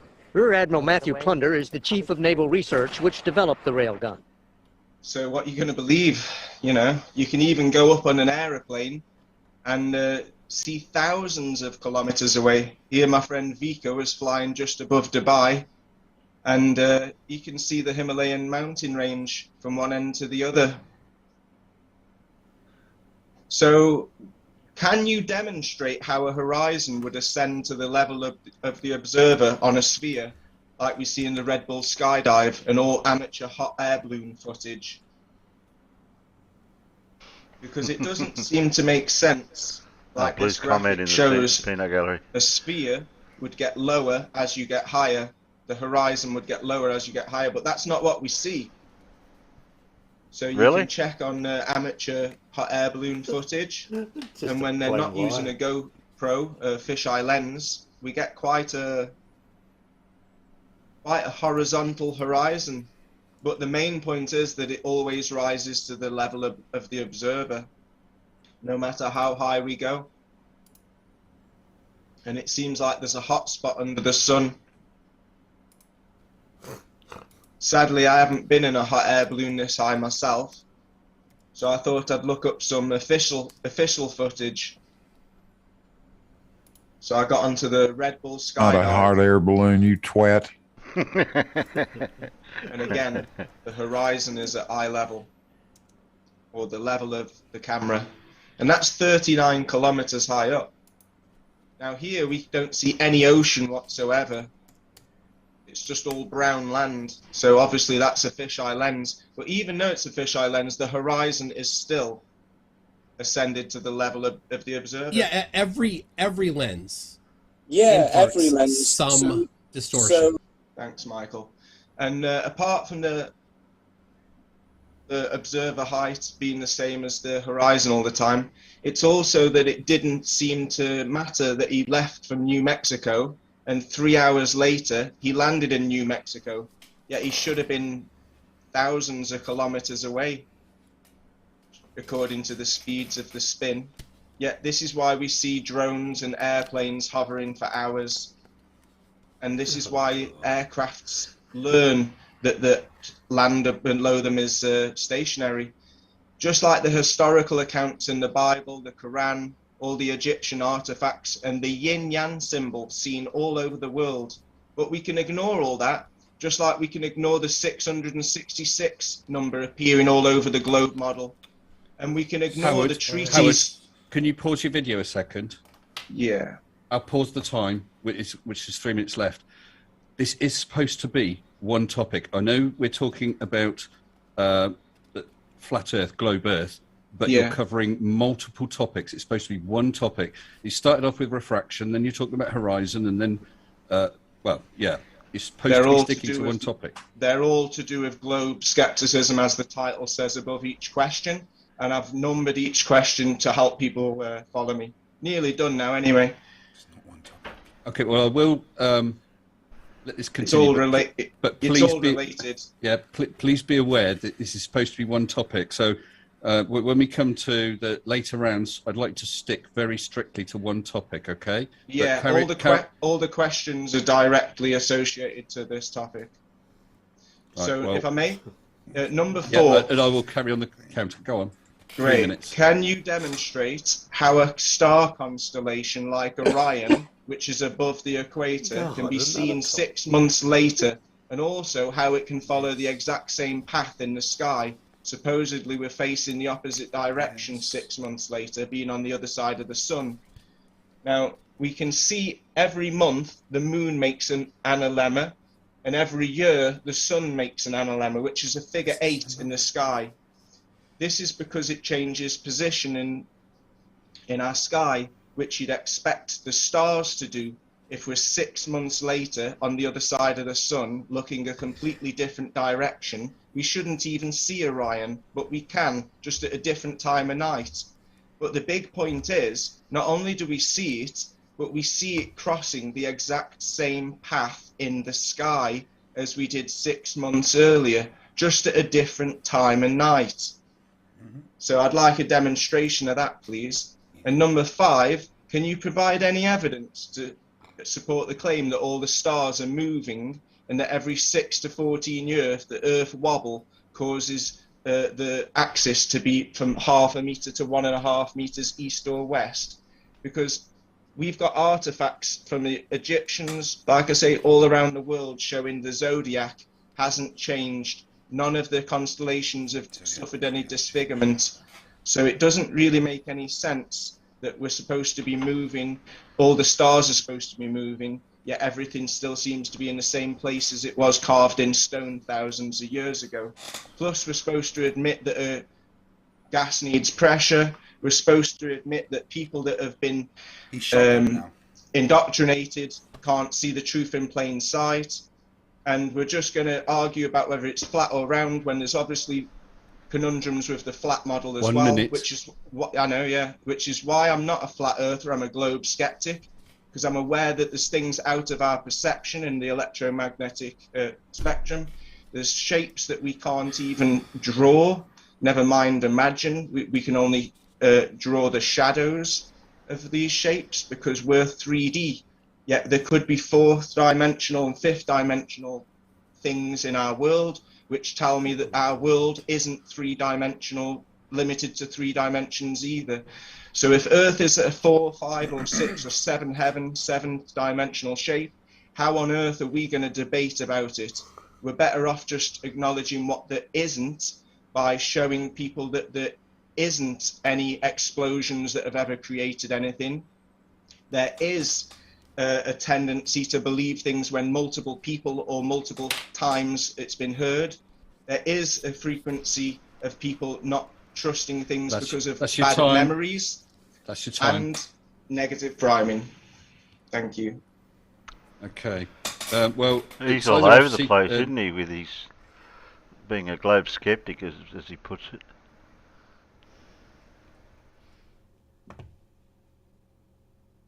Does his debate still further down? What's this? Oh, McTurn comes in on it now. Well, you I should, don't know why you couldn't find another, London on that picture. The funny thing is, if you go a few seconds ahead, you will see London where it's supposed to be, and it's bright like you'd expect it to be. So then... Okay, I'll go back. Videos of the Earth rotating with clouds that change shape, size, and location. Oh, you had that in your video too. You showed that too. Yeah, and there was also another point, but we'll get to that after. All about space exploration being fake. All right. But well, nothing from you. Thank you. Awesome. No, the point is, You seem to be struggling to find a real photo of a whole country. The topic country. is strictly limited to evidence disproving space exploration. The burden of evidence is not on me, it's on you. Right, my evidence is nobody can find a real photo of a whole country and backdate it. That picture there that That's an arbitrary demand. Where's London? I don't care. Where's London? Let's see it. Go back to that. Go back, Craig. Go back, Craig. Where's London? It's on the. I see it. It's right there in the bottom center. What are you talking about? Really? Is that London? I love how you make claims really quick, and then afterwards you realise London's literally right there. You can see the lights. You can see. You can see the Thames. Why is it hard for you to see? Where's London? Point out London, please. It's the capital of the UK. Capital of England. Where's London? The big lot of lights next to the Thames there. From where? I mean, I'm not from England, but I know where London is. I can see it. Go on, point out London. Oh. We're going to draw a circle around it, boss. Capital. Look where the Thames is, and there's a big bit of light there. Why is there not a big, massive orange glow where London is, Craig? There literally is, but you know there is. And there's one. For Hold on. I appreciate Craig. You pulled up the photo, but you need to keep. To be fair to Howard, sorry. The topic, the agreed rules was it's tune only. Okay. Sorry. Okay, carry on. I see Ireland too. Yeah, but where's London? It was on there. I don't know why it's so hard for you to see it.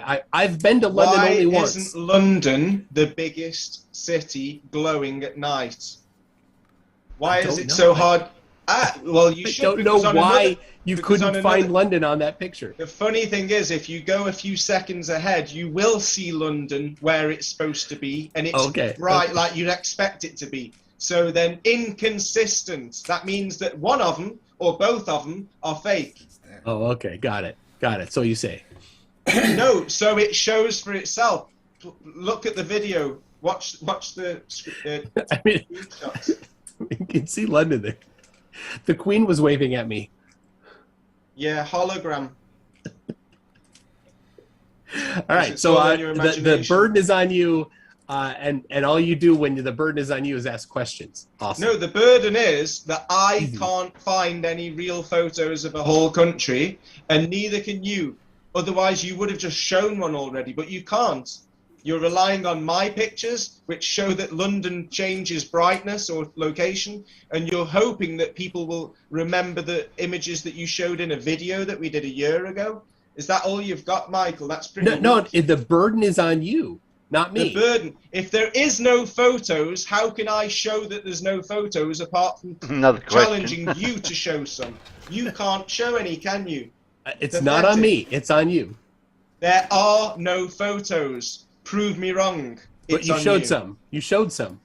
And they're inconsistent. They don't match each other. The European Space Agency doesn't match another one from the European Space Agency. They're inconsistent. Okay. Just like the crappy videos from China, India, and Russia, they're all inconsistent. 1 minute. The moon landing. So you've got a minute to prove me wrong and find a photo. So you have the burden of evidence, not me. I'm saying that you can't find a photo, so the burden's on you to prove me wrong. Care. So you don't care that you can't find any photos. I don't care that I don't bow to your demands when it's your burden of evidence. Well, listen. While we've still got 30 seconds. If there was any real images, photos, or videos of a whole country, then when they tell us the weather report, they would use a real photo. But they don't. They use cartoons because there are no satellites in outer space, because we've never been outer space, because outer space might not even be what we think. Otherwise, they would tell us the weather in real time. Hey, man. So incredulity. Got it. They would show us weather patterns in real time, and they'd show us yesterday's storms and all of the things they could do. Yes. Yesterday's in real storms. Time. Why, in a forecast, why would you show yesterday's storms? Show what us the when there's been hurricanes and is he tornadoes. talking about? Oh, yeah, your video showed hurricanes. Okay, but we don't see any real photos because there isn't any. Okay, thank you. Not a Right, forecast, well, next it's a we move backcast. on to Exactly. Toon's round. Toon gets 10 minutes, and he is to strictly limited topic. We'll do another jump.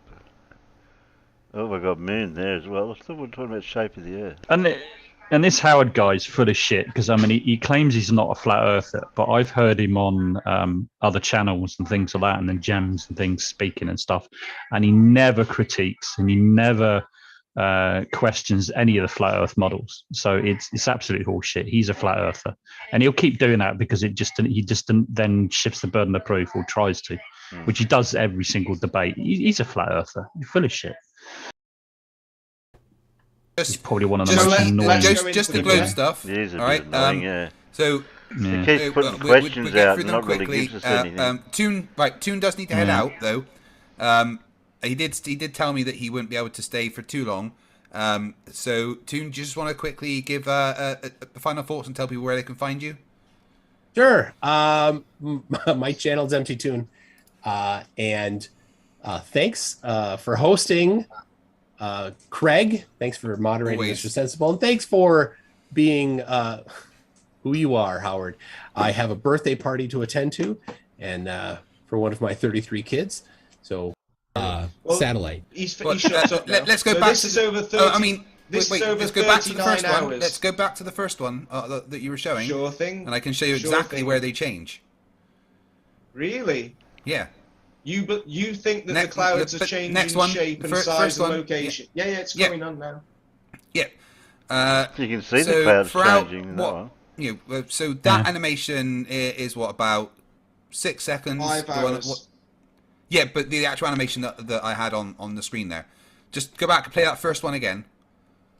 Where it shows animation. I'm glad you call it an animation, because that's what it is, an animation. Well, it's a the animation that I created of this, with it zooming in and stuff, but it's obviously of the video. So and that's over about a day and a half as it plays. Yeah, same as what Toon's Yeah, gonna show so us now. play it again over the day and a half. All right. So you got so there's half a day. There's a full day. Right. So yeah, it's literally about a full day, and you can see in that full day that cyclone actually moves about, I don't know, a fifth of the distance up the globe. I'd say that's pretty good for a day's movement. Well, how come the clouds are still bright white at night time, Craig? Because the camera was set up. The camera was set to pick that up. Really? Yes. Yeah. Different cameras have different lenses that capture different things. That's Technology is amazing. amazing. That it can... Technology is amazing. That is amazing.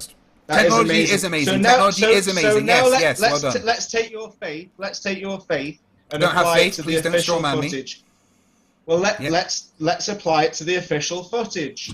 So here's some official footage where the clouds aren't moving at all, swirling. Literally moving. They are not moving at all. No, they're not. They're moving across the screen because the ball's turning. But the ball that's turning hasn't got any movement in the clouds. There's no movement in the clouds for 5 hours. There is movement in the clouds. You can literally see that it changes. So, I mean, Howard, hold on. You're skipping over the fact that there is movement in the clouds while saying there isn't movement in the clouds. They literally change shape. That the clouds aren't moving on the ball. The ball but they is rotating, are. But the you clouds... can keep saying they aren't, but they are. Okay, show me where the clouds are moving in this animation from Goddard, the official footage from NASA. Go on, show me which clouds are moving, You can literally see Craig. that they're moving. Where? Like if you look at the ones at the bottom, this make the ones that are most obvious. You got like a little. It looks like a little claw thing, right? And that and the thing to the left of it, the distance between them increases throughout the day, or throughout the 5 hours of that video. So you can literally see over the time frame that it is the movement that you would expect to see. Really? Yeah. Let's look again closely. They tend to all move roughly together, don't they? So there's not a huge amount of relative movement between them. Yeah, and it just depends on the barometric pressures at the time as well. I mean, you get higher barometric pressures the faster it moves, doesn't it? Or maybe I've got that the wrong way around, but yeah, it just depends, though, doesn't it? Those photographs are taken from a million bloody miles away. Exactly. Yeah, you'd have to so you get like 5 hours. You'd have to be close up, more closer to notice it more. Yeah. Yeah, you don't see the rapid. You don't generally see the rapid movement of those big weather systems. They move relatively slowly over. Don't move that far in 5 hours. Yeah, we notice some more from the ground because we're closer. Exactly. We're like, when the stuff is moving quickly, we're usually like 3,000 or 4,000 feet away from it. It's all about that. What's that word flat earthers like to use again? Is it perspective? Or a word that they don't like to talk about is scale. Oh yeah, scale. Yeah, don't they seem don't to understand like that one. They do not like that one. I actually heard that you can actually exercise a flirth, like a demon by using the word scale. I scale you in the name of scale. The power of scale compels you. How's everyone doing anyway? And let's also ask, why are they not moving as much as the other video? This one. Because weather is different on different days, Howard. In different. What? Weather's different on different days? Nah, that can't be right. Such a simple explanation, isn't it? Yeah. Weather can be different multiple times a day. Oh, sorry, Alan. Yes, especially in the UK. Yeah. It didn't take a lot to see that cyclone or hurricane, whichever it is. You can see it rotating. No, that's the first thing I noticed was the rotating cyclone. Yeah. Yeah, well, you get some very extreme wind speeds around the low pressure center of a cyclone or a hurricane. Yeah, it's a low pressure, not high pressure. Yeah, very low. And those things wind up at times with 150 mile an hour winds, where typical cold fronts moving at 20 miles an hour. Yeah, so the cloud formations that are around it are going to move more rapidly than those that are much further away, right? Yeah. We just need one of those tornadoes to swing by a flat Earth conference and just take them away. Over the course of 5 hours, 20 mile an hour frontal movement, it moves 100 miles. How much of that do you think you can discern from a million miles away with a telephoto lens? Right. It should be just whizzing across the planet. Maybe if they zoom right in and actually try measuring it, I don't know, they might be able to discern a millimeter. Do you mean a flat Earth would investigate a video? What? Yeah. How dare you lie me? Do your own research, people. We don't.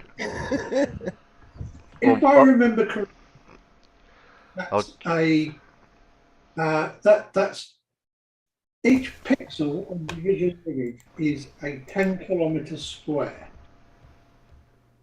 on Earth. And before I forget it, I better welcome Limey, otherwise he'll feel like he's not welcome. Oh, no, never mind me then. I haven't been on for ages. I already said g'day to you. I already said hello to you. Welcome though, did you? Come on, I'm trying to work my way up to YouTube royalty, so you might.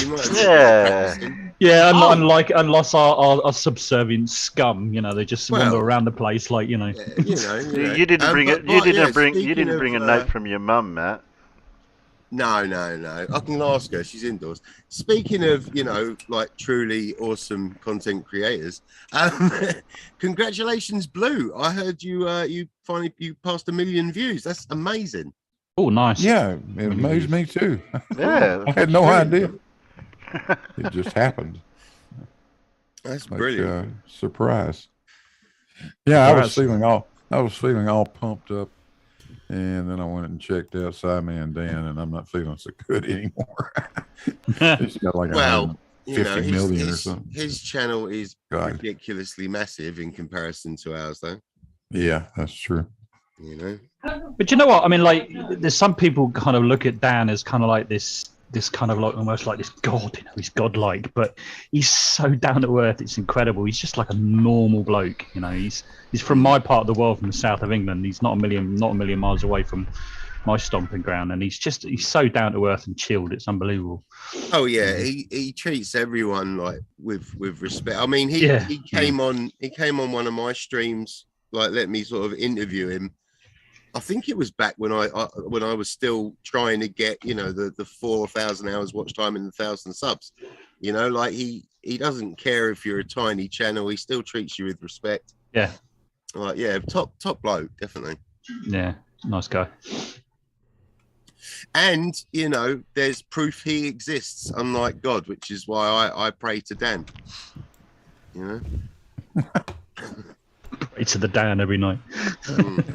We'll finish this off in a few minutes, and then we've got something else. Parts of the world, the weather is different. Yeah, but yes, all over and the on world, different days, it happens. Please stop raising your voice. So all over the world. Sorry, it happens when I on speak this to day, stupid. Oh, you do have your all mic over up the loud. world, the clouds are moving on this recording, but on the next official recording, none of the clouds are moving. So that's a day and a all. half. The other one's 5 hours. Right, none of the clouds are moving. Except I just pointed out how they are moving. You can see the distance between those clouds at the bottom gets larger throughout the day. There we go. This is getting bigger and bigger and bigger. All it's it doing literally is just getting higher did. up the ball. It literally just did. No, it didn't. You can get as literally, emotional as you want, pal. everyone Pal. just watched it happen whilst you denied it happened. Yeah, you can. All they He's can right. see You can. is it moving further up the ball. You can see instead the of going- distance between the two clouds at the bottom. One that looks like a little hook, one that looks like, I don't know, whipped cream or something. The They're not distance moving between like that, them though, are they, gets Craig? larger. No, because that's a day and a half, and this is 5 hours, Howard. You wouldn't expect to see the same thing over very different amounts of time. You do They know aren't time is moving, they linear, aren't right? changing You location. do know how time All works. you're looking at them from a different angle, but they're not moving, Craig. I don't The care what you distance say, they're between not them moving. is getting larger. You can deny it No, if it you isn't. want. It's a different angle. You understand The how distance angles work when you between look them at is getting larger. You can see No, it it isn't. happening. It appears to be getting longer. The because Nile of the is angle that also we're a looking at river it. in Egypt. Yeah, so ES let's goes look at some west, official footage over satellite. 39 hours. 39 hours, and none of these clouds are really changing shape. I can size, literally or see the location. clouds moving. God. No, there's- Clouds disappear when it rains, Michael. You know all this. Please be honest. Be honest. You're not Well, that I would dumb. say it's probably not raining at the time there. Go nowhere in the It's, world. it's rains amazing for you keep 39 saying. hours. It's amazing you keep saying, look at this known cloud movement while showing cloud movement. That's Right, what I'm absolutely showing, incredible. please let me talk. What I'm showing is that this satellite that goes east and goes west has the little spiraling cloud formations that look We like they're have moving. the Goes East satellite. That seem to have a little movement, but over 39 hours, not much of a movement, no change in shape, size, or location. He's and the still clouds are denying it. bright They white all at night. Please let me finish my presentation. The clouds This are bright is the white Discover at night. satellite. Here, the clouds are fixed again. There's absolutely no. I can movement literally again. see them changing. No, you see them moving across. Yes, the ball. whilst You also see the changing ball shape. moving. Do you not, They're not like? changing shape. I don't This is- understand how Let you're me- not seeing let what me- you're showing. Let Literal me- clouds let me changing finish shape. My presentation. Wait, but you're mate, showing literal right? clouds Here- changing shape and Here, then I'm saying trying to it's make not some happening. points, and you're just shouting me out all the time. Here, How's we your- don't how's see your the clouds voice, at TT? nighttime. Yeah, and the other one we Happy see This better. is at the nighttime. Himawari 8, which is in also geostationary. Where are the clouds? Where are the clouds Okay. at nighttime? Oh, we don't see them in this one. This is the Himawari. Yeah, we don't you know, see Himawari clouds has at several nighttime different here. cameras. Some are set up so they actually can't see the clouds at night time. Well, the clouds aren't moving, and they're also not visible. They literally at night. are moving. So the next one is how. Wait, can wait, you wait! Oh, you're just demonstrate- gonna jump? Wait, let They're me just gonna address keep that going. because basically Go on, then. every single video you showed clouds moving, changing position, and changing shape. Yeah, we already Every single one. already addressed that, Not TT. Yeah, they location, do use not different shape, cameras. No, Not literally, size. literally changing location, shape, and size. Every single one. No, that's not true. The It goes is. You got east and the goes rain You're west just a liar. showed some No. wiggle. No, we can watch them again if you want to. Your Yeah, fans and the clouds, subscribers yeah. can see what we're Oh, talking it's about. that's changing, but not enough for me. It's We not have- how I want it to be. Howard, you don't know what it should look They're- like because you're thick They're as fuck. inconsistent. They're inconsistent with Whether each other. like, It's they're nothing to do different, with me. yeah, of course they're different. They're different cameras, different days, different time lapses over different periods, different weather You conditions, different don't have a- everything. Of course they're going to be different. Don't get your knickers in a twist, Here's pal. why- I'm not getting my Ask me knickers why in a the twist. clouds can- Hey, Blue. Newsflash, Howard has discovered that weather is inconsistent. Oh. Congratulations, Howard. You are the winner. Yeah. The images from different cameras look different. Yeah, that's another concept the floats don't seem to understand is like, different focal lengths, different cameras, different lenses have different effects, but apparently they shouldn't. They should all be the same, apparently. And clouds move at different speeds too. I know, right? Amazing. I am exasperated about your fucking stupidity. Look, if you start swearing and shouting, I'm gonna go, right? I'm sorry. Did your fifis get hurt? Shall I call you a wambulance? No, I'm just not interested in speaking to immature people. If you can't immature speak people, like a grown-up, then you I'll are an immature person. Everything about you is an immature person. Look, you are a liar. You are a con artist. You are a conspiracist. Everything about you is immature. Don't call me immature.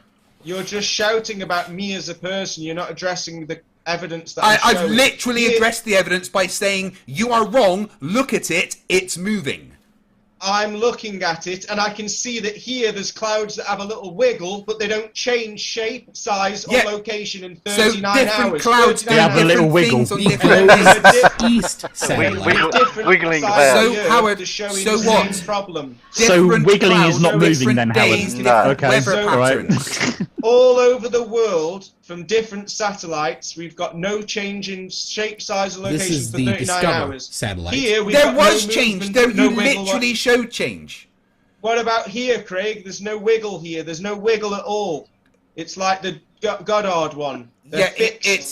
It's not showing a consistent. It's not rotation. That's like so chopped this up, so is it's hard to this tell. is the Himawari 8, which is this one's without rotation. And Guys, again, there's no wiggle. Guys, we're getting into a bit of a contradicting now. Yeah. So I'll move on to do you want to move on to the next one? Yeah, so we can get I just Thank finished. you. Basically, clouds do different things on different days. Different satellites see different things because they're set up to do that. We see what we expect to see in every video you showed. It's not my fault you don't understand it. You see what you want to see. No. because We you've see got what we confirmation expect bias. to see. We see what we You want expect to to see. We see what we expect to That's see. the most clouds ironic that thing wiggle. ever. Well, Change that's because shape, you're size, wrong. location, You comes are from the flag. wrong about Maybe. what you expect to see. You have your opinion. You have No. your opinion. I have Here's the next facts. point. You are just wrong about what you expect to see, and then you could using that as an show me the argument, clouds that's called moving. personal incredulity. If you could Right, show me next clouds thing then. moving on the Goddard, that'd be great. But you haven't. You've just claimed anyway, they're moving. I thought you were gonna the points. Can that you showed demonstrate? in my. Can you demonstrate? Wait, Can hold you on. demonstrate? Wait, stop, Can Howard. you Stop. One demonstrate- sec. Howard, stop. 1 sec. Fuck's sake. I thought we were going to go over Stop the points. swearing. Chill the fuck out, all right? I thought we were going to You're go. the one having a fit. Chill the fuck out, Howard. Okay? You're the one swearing and Howard, shouting. chill the fuck out, okay? I'm chilled, mate. You're the one swearing. Howard, chill the swearing and fuck out, shouting. okay? Calm down. I'm totally Right. chilled, Howard, Craig. You're the chill one out. that keeps Right, stop having a talking. fit. Howard, stop talking. There we go. Right. I'll stop talking when it's you okay, stop Howard, chill swearing out. and shouting. Howard, chill the fuck out, dude. Just calm down. I'm chilled, There- mate. there You we just go. need to stop swearing and shouting. No, the word fuck is amazing and I like saying it, so I'm just going to say it. But please just chill the fuck out. If you swear and shout, I'll Yeah, interrupt. I'm yeah, not bothered. please just chill the fuck out. Right, it's okay. It's okay. I'm totally right. chilled, How, Craig. I'm totally Howard, chilled. chill the fuck out, dude. So how about Why can't he just shut up? the evidence that you were going to present from me, not the stuff for Toon? That's what we were going to go over. I'd like to quickly finish these last points because. Well, no, Toon was really naughty to I'm not leave. doing Toon's argument. I wanted to go over the arguments that you had from me.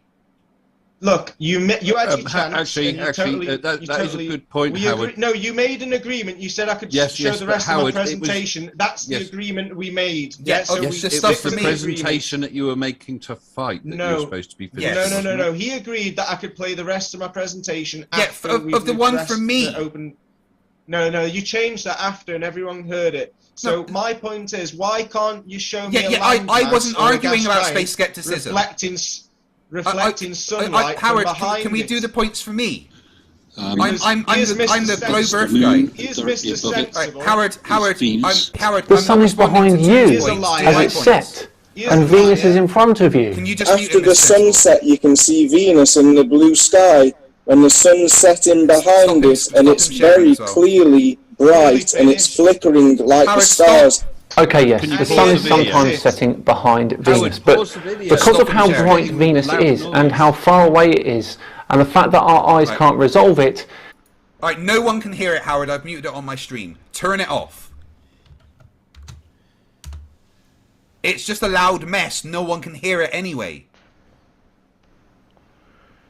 Mr. Sensible, just can you stop his sharing?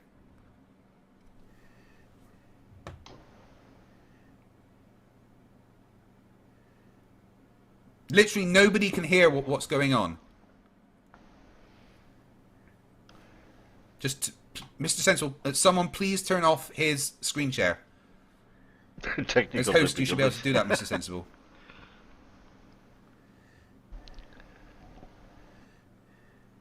Oh, he even gets into those out of focus images. Yeah. Right, Howard, literally no one can hear you right now. I've got you muted. P900.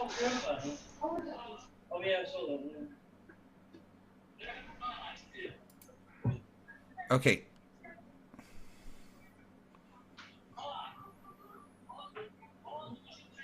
Yeah, sorry, I've stopped that screen share. Finally, I got myself unmuted. Yeah, Howard, I agreed for me to go over this stuff with me. All right. No, Plus, you said that I could play the rest of my presentation after Howard, yes, the video from me. All right. I literally after you changed it. Stop interrupting you me. Changed it. Just mute him a sec while I'm talking, please. No. I'll say goodbye then. You had a promise and you're going to break it. You can run away. We can literally play it back. I'm not running, mate. I've come here in a debate with both just of mute you, him both one of sec. you, because you're nothing. You've got nothing to say. You're little cowards. Please. Oh, now he's getting all right, isn't he? Yeah, thank you, Howard. Right, you're muted right now. So when I was going over that, you wouldn't address the 5 points when I brought him up earlier. Turn off his ability to unmute himself. You absolute cow. Why should I respect you if you're not going to let me finish my presentation like you said you would? Yeah, if you go into like the settings, you should be able to security turn off the host's ability to unmute themselves. You're going to run away. That's fine. I want to go over the points that you were bringing up. He's gone. He left. Right. He sounds like one of those ones that just want people to hear him, and that's it. How he wants things to be. No compromise or nothing. Wow. Anyone think he was? Yeah, he's always like that though. He's always like that. He'll he's only interested in what he's got to say, and he won't listen to what you've got to say at all. And this kind of deniability that he's a flat earther is absolute horseshit. Yeah. Oh, it's like can you guys hear me? No, we can't hear you. Oh, because I don't know, it just didn't look like it's come through. But yeah, it's like Bev Vidal, I don't know, not a flat earther because it's not flat because it's got bloody mountains and valleys, and it's so stupid, Well, at least we've managed to demonstrate to them what sort of stigma is attached to announcing that you think the fucking Earth is flat. That's what they're afraid of now. They're running from it, and I like that. Yes, let's keep them doing it. Yeah. It does bring me joy. I would say actually that it arouses me.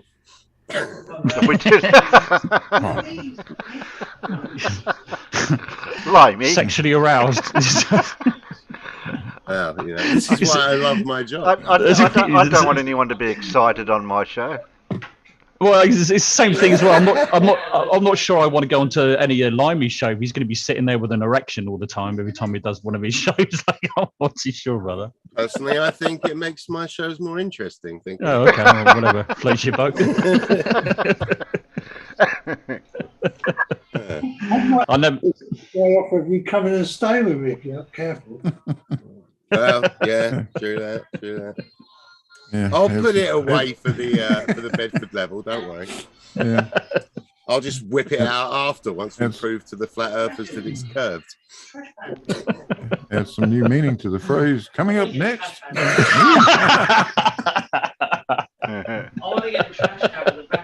Oh, brilliant. Excuse me.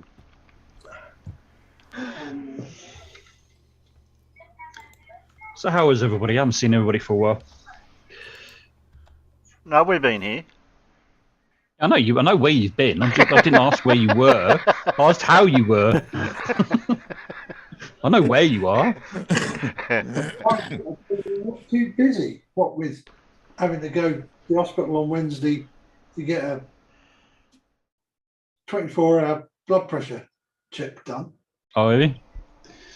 Yeah. And then Saturday, of course, was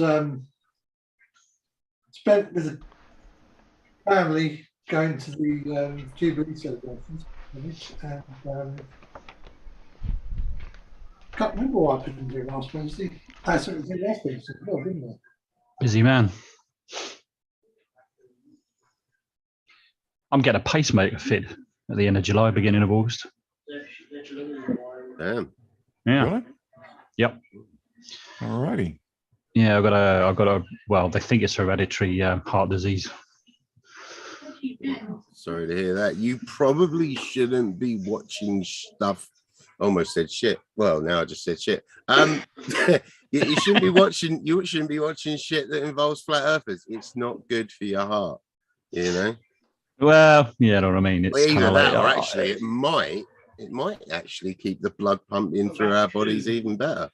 You know? Well, mostly I just laugh at flat earthers, but moon deniers I probably get a little bit more. Moon landing deniers a little bit more animated, maybe. Yeah, but because I think that's like your specialty, isn't it? Like I love your stuff on the moon deniers. It's great. Talking of all this stuff, I actually. I had my phone call a couple of days ago with the pain manager, the chronic pain team, and my procedure to get put under and have some different types of injections done on my spine to see if that will help, like before we sort of look at surgery. That was cancelled in 2020 because of the pandemic. That's going ahead again, thankfully. So I'm looking forward to hopefully it works. Now I just got to wait 2 to 3 months, for the NHS to get it. Oh, you have steroid injections, golden injections. Yeah, they're doing a facet joint injection and then a nerve block injection. Oh yeah. My ex-wife has had that done several times. I think they might do the steroids up the right side too. You was talking about something extra. I like steroid injections.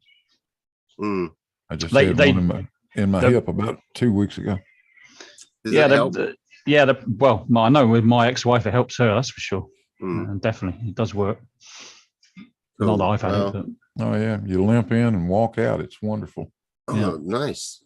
Well, I don't know. They're supposed to. I think they have to put me under. They said for like 1 or 2 of the injections. So I'll probably stagger out. I'll probably still be a little bit, out of my head. But yeah, it'll be nice because then I can slowly, if it works, slowly get weaned off the morphine, and I don't know if they'll take me off the pregabalin because that helps with the nerve pain too. But the next day you'll be running marathons with Dan. Well, they say that I'm too unfit to run marathons. I put on so much bloody weight. Like I've got moobs. No, I've got moobs. Yeah. All the muscles gone. Time to start working out. I think. Getting off the morphine is great if you can do it. Yeah, I don't know. It's gonna be. If you can get off morphine, you'll feel a different man completely. Yeah, it's gonna be a bit crap. Oh yeah, there's Blue's moobs. Look, he's got moobs. I know. I just noticed Blue's touching himself up. I think gravity has taken over here. Yeah. There we go. I'm sorry, Lord. I'll go back on mute now. Get down on knees and pray for forgiveness, Blue. Yeah. I don't even know what I was going to say now. Yeah. It's gone. Is Paul still there? Is the internet still working? Yeah, the memory's not good. Yeah. Huh? I remember that picture with the guy with the helmet on. I don't know where I've seen it before. I was going to ask you, is that Paul or who that is? Like, why has he got a picture of the Rastafarian with a helmet on his top of his hair? Yeah, which defeats the purpose, obviously. Yeah. Well, it's one of those health and safety things. He's still got to wear it, isn't he? Regardless of what he's got. Well, he's wearing the helmet, yeah. One of those things. Like, you still got to wear it. Okay, all right. It's part of a bit of a presentation I've got, so we'll just go through it quickly. The challenge here is to find the wrong. It's not going to be very hard. Find the wrong. If you can't find the wrong, you really should be taking a good hard look at yourself. That's time for me to leave then. For instance, can you find the wrong? No, I think that's completely normal. What's wrong with that? It's fine. He's just trying to make his ass crack a bit bigger, right? Yeah, exactly. He's got one of the ladders crooked. Is that the wrong in that one? No, yeah, that'll be it. No, Yeah. I can't. No, I can't spot it. There's a bit of wood that's going to fall on the floor over there on the table. What about this? No, I can't see anything wrong acetylene with that. No, I can't see anything wrong with that. Acetylene and the other thing. Yeah, sparks flying, acetylene, oxygen bottles. No, sorry, Paul. Still, it's not as wrong as the guy that decided to save on bottles and he'd put the oxy and the acetylene in the same bottle. Yeah, that'd work. Yeah, that'd work. I could guess what the end result of that was. Yeah, it was a massive explosion and a death, right? Oh dear me. Oh yeah. I was doing when I was working at Wicks, that's a place where I injured my back, but I was doing like safety training, and they showed a video. You know, it's like one of the blokes that drives the fuel tankers, and I don't know if for some reason he had to climb up top to check the level. You know, like just see how much was in there. I don't know if it was after like dumping maybe half of it into the a petrol garage, whatever. But you know, because it's dark in there, he lit a lighter over the top of it, and obviously the fumes caught, the whole thing exploded, and yeah, there's some pretty interesting Darwin Award winners. You know? Yeah. Natural selection. Yeah.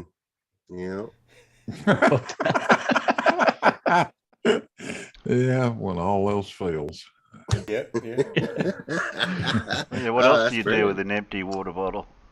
You know what? That's quite innovative, actually. I like it. Well, that's all right. It's PPE. It works. It matters. It's whatever. Yeah. Of course, Back to that one. right? It's protected his hair, I suppose. Well, like I was saying, ends of it. like he's saying, his boss probably said, "No, you've got to wear a helmet. I don't care what's on your head. You still got to wear your helmet." It's like, oh, okay, man. I'd like to see him put those earplugs in. Yeah.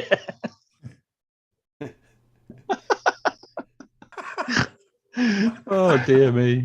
What could go wrong? Yeah, what could possibly go wrong?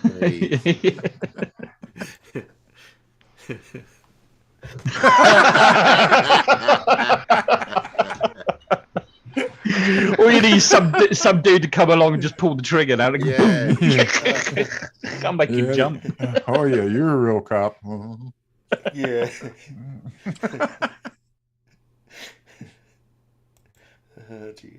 Oh dear me. OSHA inspector leaves. That's pretty bloody That's cool. pretty clever. Yeah, it's pretty clever. Yeah, That is pretty clever. yeah. Wonder if you ever thought about buying a bull float? Might be easier. Yeah. Can't see anything going wrong. Ouch. Ouch. Yeah, he's definitely. He's definitely. Yeah, he's going to ED in about 5 minutes, a few minutes, minute, 30 seconds. Yeah. Excuse me, I've got a hole in my thigh. Oh, there's an electrical fire. We better put it out with some water. Anyone got the hose? Oh dear me.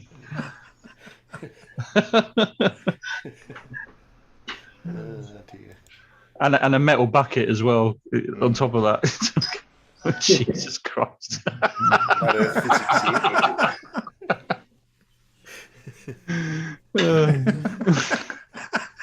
Well, he's chopping that part down and he's going to go up and chop the other bit off later. It's much the same thing as like somebody sitting on the branch that you're actually sawing off. Sawing it's kind off, of the yeah, same thing, same really, thing, isn't it? Yeah.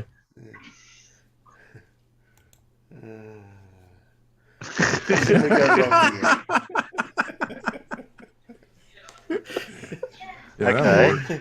Oh yeah. We'll put it right about here. Yeah. It'll be fun. Yeah. As long as you got your You're parachute. shitting yourself every time you bounce, but hey, you know, as long whatever. as you got your parachute, you'll be right. Right, yeah. Strong gust of wind. Oops. Yeah. Always wear a safety harness. Oh my God. That's got to be a joke. Yeah, that'd have to be. You can see the smirk on his face, can't you? It's kind of like, Yeah. Yeah, that's a joke. Okay. I mean, it's all fun and games until he actually slips, though, you know? Right. That's, God. What, Andy? Yeah. I think that house belongs to someone that considers beautiful. themselves an alpha male, but is really a malignant narcissist. Yeah, probably. Fuck. What's the word again? What's the word for when you can't get it up? Erectile dysfunction. Yeah, but there's like one word. There's like it begins with like in. Impotence. That's Impotent. impotent. Yeah, that's it. I lay money. You get a window that's the shape of a car. I bet he drives like a bloody, I don't know, really expensive Merc or a Ferrari. No, he's probably a Volvo driver. Probably you can tell. Damn those Volvo drivers. It wasn't built like that, was it? It's just what happens when you convert an old shirt. Well, yeah. More improvised PPE, you know. Yeah. It's right, works. Yeah. Oh, that's awesome. Yeah. I think he must have been sleeping during his safety course. Well, they got a little witch's hat there. That helps. Yeah. I don't think he's going to fit. That's brilliant. He soon will be, though. Tell you.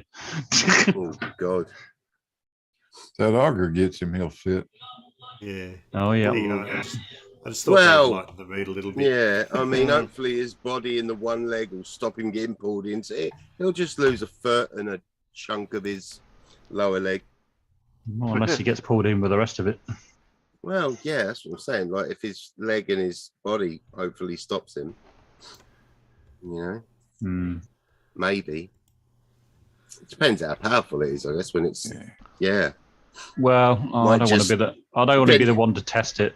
I wouldn't test that theory out. No. You never know. Maybe that was the before picture, and he actually tested it. You know, we might be able to find out. While the photographer stood back and laughed at him. You're chopped up, mate. What's the matter with you? You're in bits. Oh dear. So you ready for a quiz, Limey? Oh shit! I thought it was too late for the quiz. Damn it. No, we got a quiz. Oh, bollocks. All right, well, I'm gone. I'll stay for this. I'll stay for this bit though. It's not as hard as you think. This one. You do say that every time, you bastard. Yeah, he does. Trying to make me look dumb. Yeah. Yeah, I reckon you'll get most of these. You said that to me last time. All right. This phenomenon and the energy associated with it can be measured by a contact angle goniometer. What is this phenomena? What does a goniometer measure? Can you Google that for me, Limey? It measures the energy that radiates from your gonads. No. Okay. A coefficient representing this phenomenon is in the numerator of Duran's law, which is used to analyse capillary action. What is this phenomena?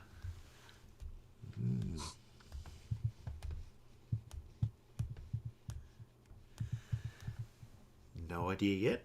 Okay.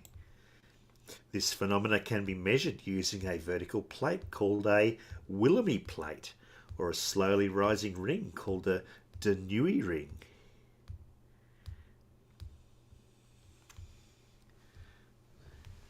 No? I better give you some easier clues then.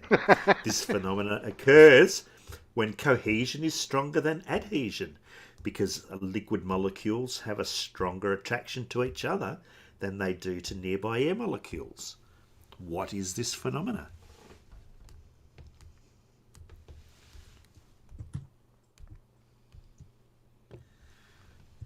I don't even know if I'm spelling. Oh, that might be. Not viscosity, Alan, no.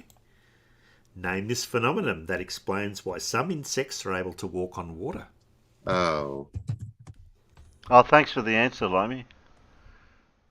Oh, Oh, you. am I sending it to the wrong person? Yeah, isn't it? Whoops. You got to send it to me directly, but that's correct. You keep changing your name, Harold. Clearly, that's part of the test as well. Yeah. And Judy Bassett was the first one to get it right out in the Peanuts. And the answer was indeed surface tension. Hey! Yay. On your second attempt, Lomi. I got it just as you hit correctly. Doesn't matter. I sent the first attempt to you. I was just trying to get you, Yeah, but you said the wrong wrong answer in, and then I felt bad, so I sent you the right one. Okay. So you'll get this one first then. The bacteria that causes this disease is in the same genus as botulism bacteria and blocks the brain from releasing acetylcholine. What is this disease? I've heard this. Oh, yeah, I've got it. I definitely have it. All right. I've got to type it out. That's not what it is, Alan. No. That's not Anthony Riley. Damn it. No. I was so sure. Booth Nerd said he said it before. It's a great answer, but the wrong answer, Lomi. Chemicals that are used for arrow poisons are sometimes used to treat the muscle spasms caused by this disease. What is this disease? It's not flurfinism. It's not flurfalusm. It's not encephalitis. Not Lyme's disease, is it? Oh, sorry. Oh, no, it's not that. This disease is characterised by both spasms and rigidity, sometimes to the point that breathing or swallowing is impossible. What is this disease? Lots of diseases that do that. It's not Parkinson's. It's not flatbrainers. It's not rabies. Is it flat Earth? No. Humans often get this disease from a puncture wound that causes dirt to get into the body. Oh, that's too easy. Yeah, that's what it is, Alan. You'll beat that in the Peanuts, of course. Yeah. I can't think of the word. Yeah, that's easy. Yes, that's what it is, M2M, yeah. Yeah, you've got it now, but I think the first person out there to get it was indeed... yeah, who go up in the chat now. It was Truth Nerds. Yeah, Truth Nerds. Nice. Is it tetanus? Is it? Yeah. It is tetanus, yeah. Despite a common misconception, rust does not cause this disease. Yeah. Oh. Yeah.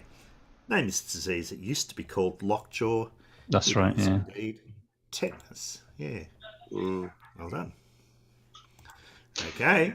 Always get your tetanus boosters, folks. Always get your tetanus boosters. Question 3. A point named for this concept can also be called a cluster point or accumulation point and is used in one topological definition of closedness. What is this concept?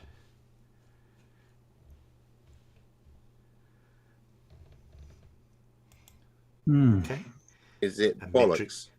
A metric space is called complete if for every Cauchy sequence in the space, this concept exists and is in the space. What is this concept? Couchy sequence. Is that when you get too tired, you just want to lay down on your couch? Yeah. The squeeze theorem helps prove this concept by comparing one function to two other functions. What is if we this got concept? Cauchy and the squeeze theorem, it's clearly spooning. On the couch? Yeah, on the couch, obviously. No, it's not spooning. A function is continuous where this concept exists and equals the function's output. And like continuity, this concept is commonly defined using the symbols delta and epsilon. This question's for the nerds out there. Still It's none not the a wiser. node. It's not a unicorn. It's not an erection. I'm tempted. I'm really tempted to put 5 rolls on this one. Name this concept in which a function approaches but might not reach a value.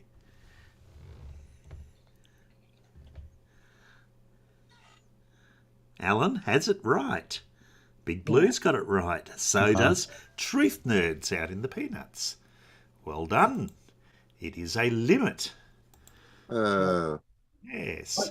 I didn't exactly copy Clive Wells. I just waited and got to the point where I recognised the answer was correct. Yeah.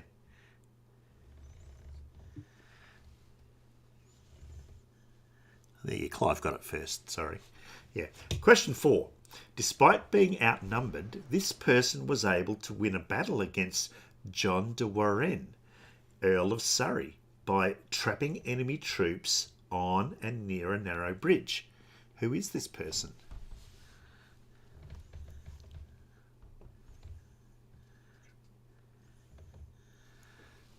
Sounds like English Civil Warrior or something. Don't know. This person's ally, Andrew Moray, was fatally wounded. It's not Richard of York. No.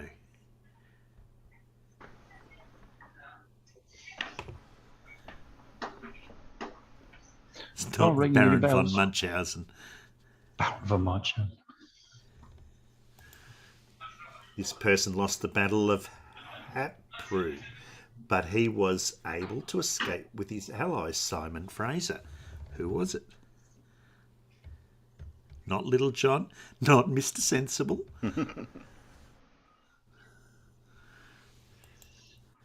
Much earlier, this person lost the Battle of Falkirk. It's not Fight the Flat Earth. Come on, internals. This hero of the Battle of Stirling Bridge was eventually executed on the orders of Edward I. That's it. Well, That's it, Alan Evans. It's a battle of Scottish independence, isn't it? But I don't know who it is. Yes, it is. It is. And the Peanuts have got it out there. It was John McCuman first with Wallace, and then Dave Cannabis, and then Vroomfondle. It was indeed William Wallace, yeah. Oh, it is William Wallace. Yeah. Well, that was going to be too obvious. Named as 13th and 14th century fighter who was replaced by Robert the Bruce as a leader in the First War of Scottish Independence. It was William Wallace. Wasn't Mel Gibson. Wasn't Mel Brooks, no. No. 5. Or Mel Gibson, no. 5. During the 21st century, there has been debate over the extreme warp in this location's stellar disk, which is likely caused by satellite galaxies. What is this location? Space. This is a Matt question, isn't it? Observations of several novas in this location by Heber Curtis led to the great debate between Curtis and Harlow Shapley.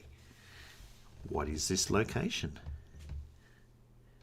I'm not an astronomer, by the way. You keep thinking I'm an astronomer, I'm not. It's not the Milky Way. Limey, no. Is it the Mars bar? No. An alternative to the Milky Way? No. Yeah. Edwin Hubble used images of Cepheid variable stars in this location to demonstrate that it is not part of the Milky Way. What is this location? It's not the Great Attractor. No, it's not the Galactic Centre. It's not over there to the left either. Oh, is it a bit further right from that one then? Yeah, it's over there. Yeah, it's over there. This galaxy is the largest galaxy in the local group, about twice as large as the Milky Way, but with about the same mass. It's not Orion's belt. It's not Orion's shoe obviously either. now, because it's a galaxy. But still, is it Orion's That codpiece? is correct. That is correct, Big Blue. And it's also correct of Vroom and Clive Wells out there. It is Andromeda. Name this galaxy that within the next 5 billion years will collide with us. It is Andromeda. Yeah. Yeah, I'll give you my answer. In a collide in 5 million years. A galaxy for Sir far. Well, for you know away. what the phrase comes from. Galaxy far, far away. Yeah, that's it. Yeah. Question 6. In a 1920 speech, Albert Einstein replaced the adjective that usually goes in front of this word with the adjective gravitational.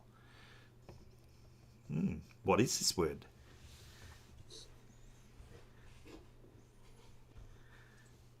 Oh, what? Another one. In order to study this substance, Georges Sagnac demonstrated the Sagnac effect. What is this word? Oh, now it's a substance. A substance. It's not suckage. Suckage. It's not a constant, no. Lorentz transformations were originally put forth to describe properties of this material, though ironically they are now used to support an alternative theory, special relativity. What is this word? It's pushytrons, isn't it? Definitely pushytrons. It's not or was it mass. polytrons? It's not attraction, no. This substance was not found in the Michelson-Morley experiment, which found that light travelled at the same speed in all directions. What is this word? Big Blue's got it, yes. And Clive Wells followed up very quickly with it, as well as Truth Nerds. Name this medium that supposedly propagated light. It was the ether. Yay. Should have known with Michelson Morley. Question 7. A probe that studied this region from 2012 to 2019 found a surprisingly high number of electrostatic double-layer plasma waves. Studied the region.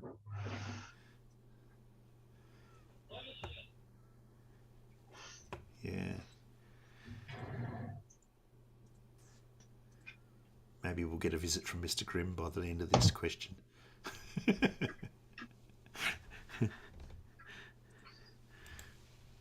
It has been determined that in addition to this region's 2 primary subregions, there are transient subregions. What is this region? It's not Saturn. It's not the heliosphere. It's not the ionosphere. This region was discovered using data from Explorer 1, which was the first US satellite. What is this region?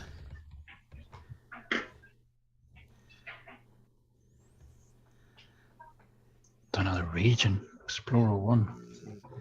Blue's got it. And the first person out in the peanuts to get it was, again, Truth Nerds with the Van Allen belts. Oh, for Christ's sake, I should have known that. For fuck's sake. Explorer 1, of course it was. Yeah. Fucking hell. This region has an inner and outer part, each of which contains particles travelling between the Earth's poles. In the inner part of this region, the particles are mostly protons, while the outer part is more. That would have given it away. Yeah. Right, that's it. I'm going to go and shoot myself now. That's it. Fuck it. Part of the Earth's magnetosphere. Name this region of charged particles is named after its discoverer. It was the Van Allen belts. Yeah. I'm never going to trust another thing you say. Easier one this week. I did a video on Explorer 1 going back some time ago. I should have fucking known about that. Question 8. You got that one, Clive. About 10%. Yeah. About 10% of deaths due to this disease cannot be assigned a specific cause and are called sudden unexpected deaths in this disease. What is this disease? Oh, Truth Nerds got I'll it. give you a second clue. Yeah. This disease and bipolar disorder are sometimes treated with sodium valproate. What is this disease? Not mental illness, no. It's not SIDS. No. This disease and depression can be treated by vagus nerve stimulation, and this disease is sometimes treated by removing part of the brain. What is this disease? It's not schizophrenia. No. It's not depression. No. People with the disease experience episodes that can be classified as absence, tonic, or clonic. What is this disease? Oh, fuck.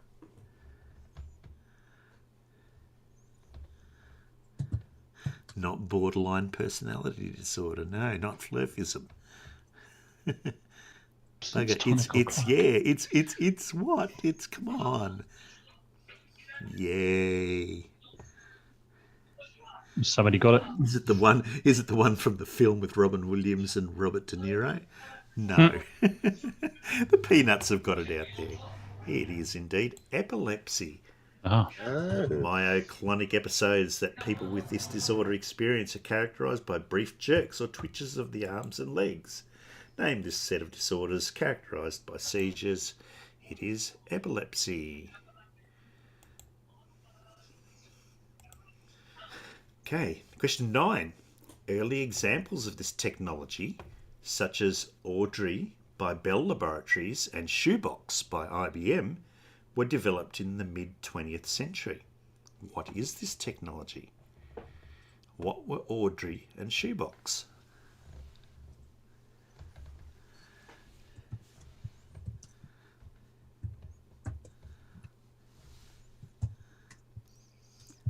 Star Trek phases.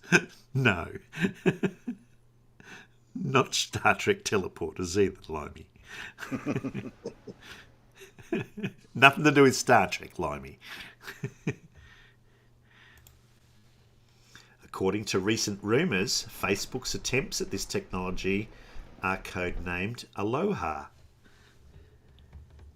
Not calculators, not transistor computers, not scramblers, not memory, not time-sharing multitasking, no, not artificial intelligence, although it can be combined with that. One of the products whose primary feature is this technology is the Nuance 10, which also uses artificial intelligence, neural networks, and deep learning. What is this technology? That is correct, Blue. Yes. And John Rapp's got it right out there, followed by John McMahon. It is voice recognition. Oh. This technology is often paired with programs, natural language understanding. Yeah. Amazon's Alexa and Apple's Siri rely on this technology. Name this key aspect of hands-free computing that allows users to talk to devices. It is voice recognition. Yeah. And your last question. This species was purposely infected to confirm that DNA is genetic material during the 1952 Hershey-Chase experiment. What is this species?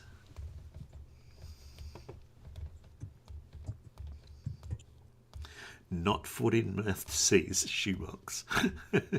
Not Homo sapiens, no.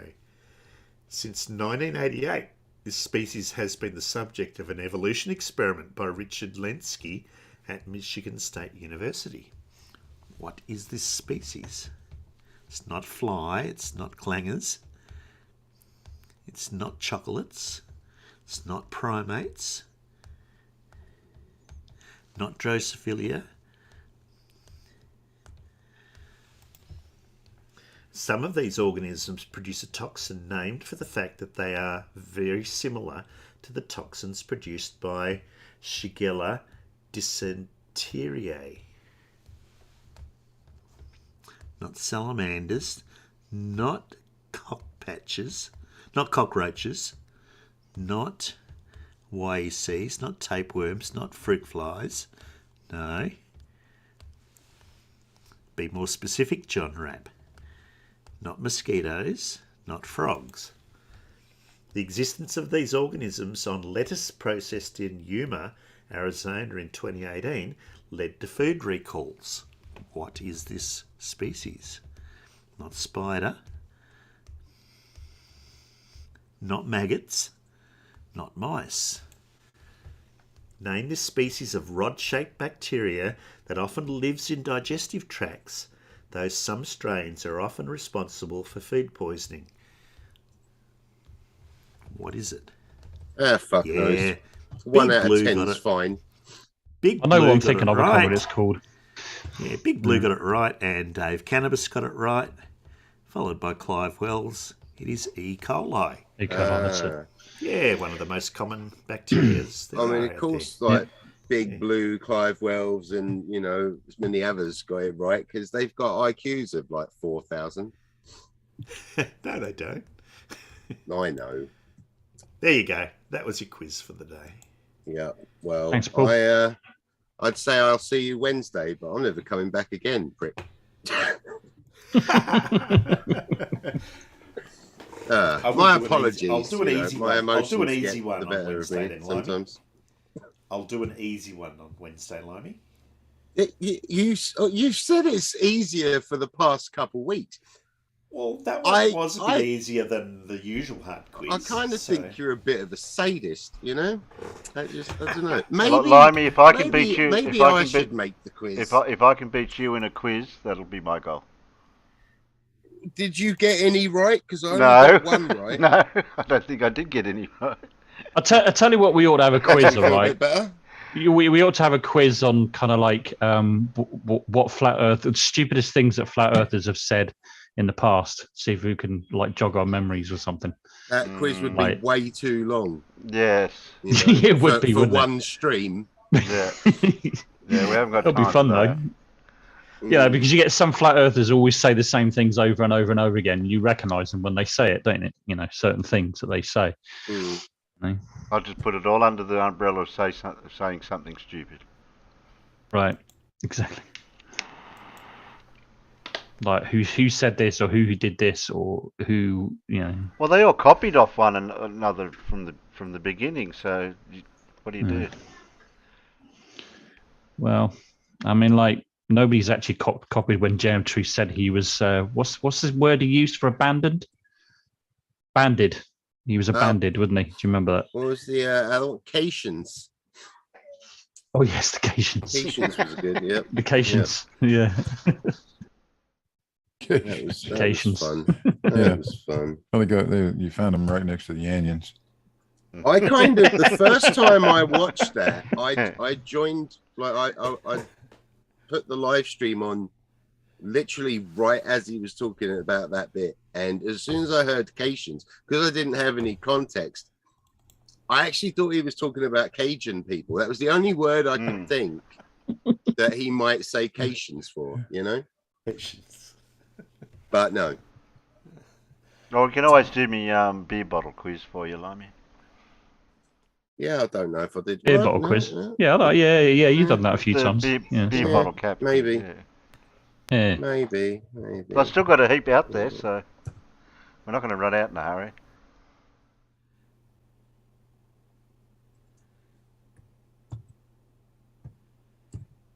We could do a video game quiz. Would, you know, maybe be all right.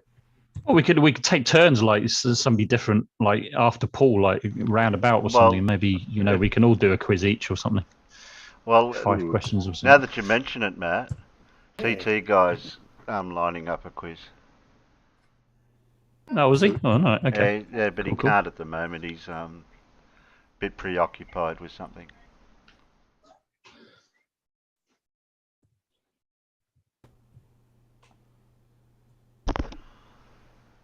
Oh, bollocks.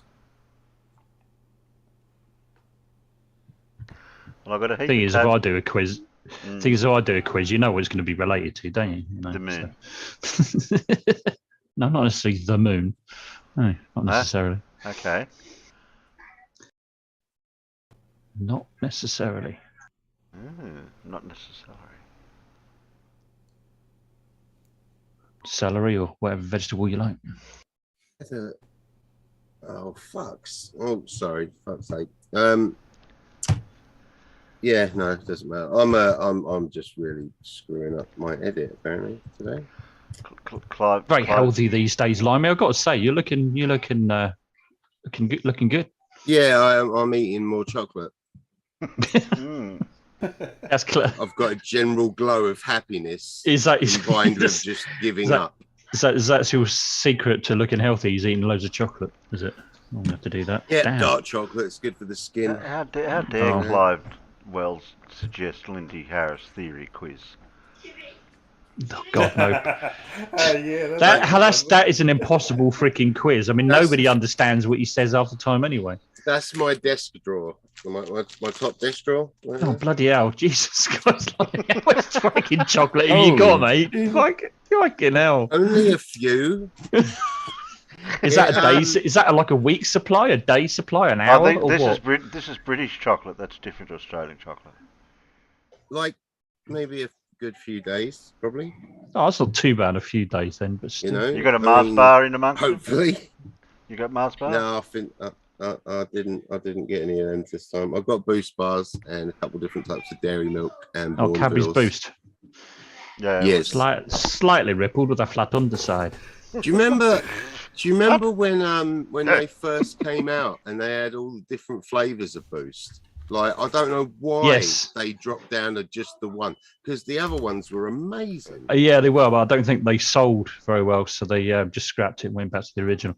Yeah, no, that quote I just said, slightly rippled with a flat underside. It was Rick Reeves did an advert for Cadbury's Boost, and that's what he said. Oh. Slightly rippled with a flat underside. Fair play. That's where I got it from. You said it well. Fair play. Thanks, mate. If you have never watching you all play Quiplash, that would be hilarious. Yeah, that'd be funny. You should do Quiplash sometime. That's quite a funny thing. But there's a lot of streamers that do that now. Yeah. Quiplash, quite a few. Pip still does. Pip still does do her Quiplash. Yeah, I think she does. Nights. One She does, now and doesn't she? again, yeah. Mm. There's a few different other ones too. I can't think of them off the top of my head, but there's not just Quiplash. No, I can't remember what they call either, but yeah, I know what you mean.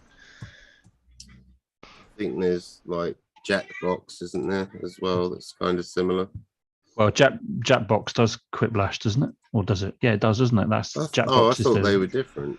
No, Jackbox kind of does several different types of things. Oh, all right, gotcha. That's to be the- fair, that's I the, haven't really looked. But Yeah. I think I played Quiplash once with someone. I don't know.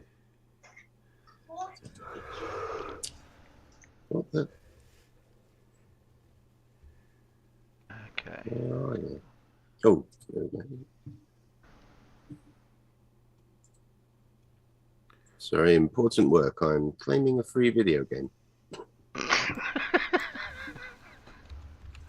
Lovely.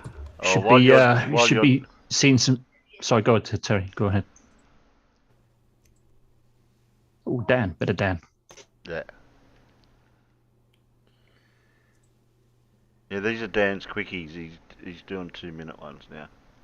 Oh yeah, Yeah. Always a fan of a misconceptions. quickie. Yeah, he's short misconception videos. They're good. Yeah, I saw this one this morning. Oh, you've already watched it? Well, no spoilers. Yeah, no, I won't give any spoilers. Okay. It's not going to take long anyway. Does caffeine actually dehydrate you? I am an avid coffee drinker. I love it. First thing I do when I wake up in the morning is make myself a coffee. Whenever I'm out and about, I will make every excuse to find a coffee shop and purchase some of that caffeinated goodness. But does it really dehydrate you? I'm sure a lot of you out there are wondering that. Well, fear not, because coffee is actually extremely unlikely to make you dehydrated. Coffee obviously contains caffeine, so does tea and chocolate, by the way. And caffeine is classed as a mild diuretic. Now this essentially means it's a substance that makes you want to pee a little bit more than normally. However, experts have confirmed that the amount of water in a cup of coffee actually offsets any dehydrating effects that caffeine may have. And in fact, coffee can count towards your daily water intake. And in 2014, a study was done to prove this. Researchers compared the hydration effect of coffee with that of water amongst 50 men who typically drink up to 3 to 6 cups of coffee a day. The men were asked to drink either 4 200ml cups of coffee, containing 4 milligrams of caffeine each, or just water. The findings revealed that there was no difference in hydration levels between those that drank the coffee and those that drank just the water. In other words, you don't tend to dehydrate or lose fluid more easily when you drink coffee instead of water. Having said all that, of course, it's still a good idea to drink a fair amount of water during the day. So there you go. Unless you are drinking copious amounts of extremely strong coffee, then you're not going to be walking around with a mouth like the Sahara all day. Go and grab yourself a coffee and have a great day. I've been Simon Dan. This has been another Misconception Mini, and I'll see you next time. Subscribe here, definitely click that one, 100% click that one. And then more videos there. Click that one as well if you want. They're there, so you may as well click them. That one's quite good. Yeah, all right, Dan. But, okay. Equally that one too. Good point. Anything about coffee, especially long-term drinking of coffee, is you got to be careful of is blood pressure, because when you have a cup of coffee, it does slightly raise your blood pressure. It's only if you have caffeinated, right? Yeah. It's the caffeine that does it. Yeah. It's the caffeine. Caffeine does raise your blood pressure. So long-term use of coffee, if you're drinking especially 4, 5, 6 cups of coffee a day over a long period of time, it has been linked with high blood pressure later on in life, hypertension. Luckily, I only drink caffeinated coffee over a short period of time. Like yesterday morning, I only had 8. Jesus. Keep doing that, mate, and you are going to suffer with high blood pressure later on in life. I can guarantee it almost. Yeah, my body's buggered anyway. I'm not too worried anymore. You don't want to add to it, though. Shit, I was going to say something as well. Something? Yeah, I said it for you. Thank you. Something affects your memory too, Limey. Yeah, my memory's terrible. I think a lot of it is, well, I don't know, like, because it worries me, we got dementia and Alzheimer's in my family, but I think really with me, it's because of the lack of sleep. Like, I look at a lot of studies on memory, obviously, because it does worry me a bit. But, apparently, like, if you're getting sort of less than 6, and I think preferably 8, like they say, it can affect your memory. And obviously, most nights I get 2 or 3, so it doesn't help, I don't think, Plus, my mind wanders a lot anyway. There's too many different people up here to keep track of, Well, lack of sleep can cause stress. Stress causes anxiety. Anxiety has an impact on your blood pressure as well, which ultimately then puts pressure on your heart. Luckily, I'm pretty stress-free most of the time, I think, because of, the massive amount of, not just the mental health pills, which I think help, but also, I'm on a couple of different sort of depressant drugs as well. And so, yeah, it takes a lot for me to get stressed out.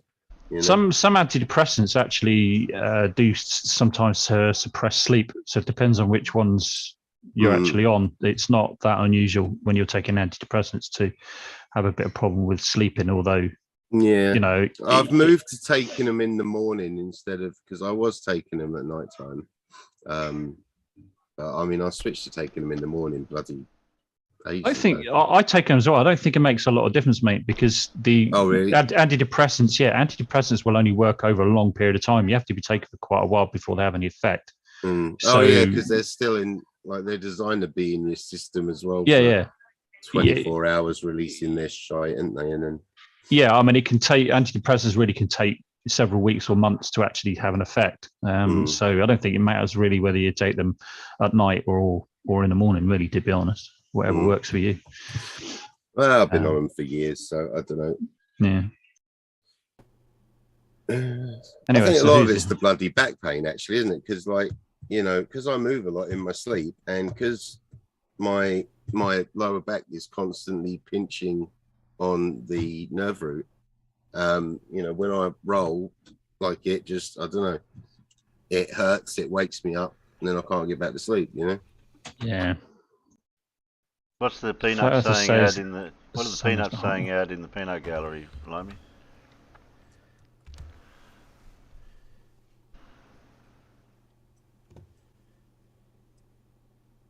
Is someone gonna read stuff, or what are we on about? I'm editing, so I don't actually have the YouTube stream open. Okay. Harry? Yes, Matt. Press play. Okay. I'm gonna look now. Flat Earth hippie here again. Well, now that I've laid out the facts of the matter in my last video. Well, thank you for that. The equinoxes are not when they tell you they are. Here, he doesn't sound stoned at all, does he? California, it's 5 days earlier than what they proclaim. Yeah, right. Or drunk. And you just go out and, you know, make the observations to time sunrise, time sunset. You know, when you have a 12-hour day, that's your equinox. Of course, all days are 12 hours long. It's just that the length of the hour changes. Oh, now I see. Now I get it. Now the pieces are falling into place. Yeah, it's not too hard to figure out. The other thing that I would encourage you to do is to check out the crepuscular ray phenomena, in which when the sun is behind a cloud and there are various rays shining down through that cloud at different angles, you follow those rays back to the sun, and you'll reach the conclusion that the sun is literally immediately behind the cloud. I don't think so. Sunrise and sunset is most important because that shows that the sun you're looking at is not the one that's literally thousands of miles away over some other part of the country. They've got their own sun, and you have your own sun. Oh, multiple suns. You betcha. The sun literally is just a few thousand feet overhead, easily less than a mile. The sun is also not hot, like is commonly sun thought. Is not hot.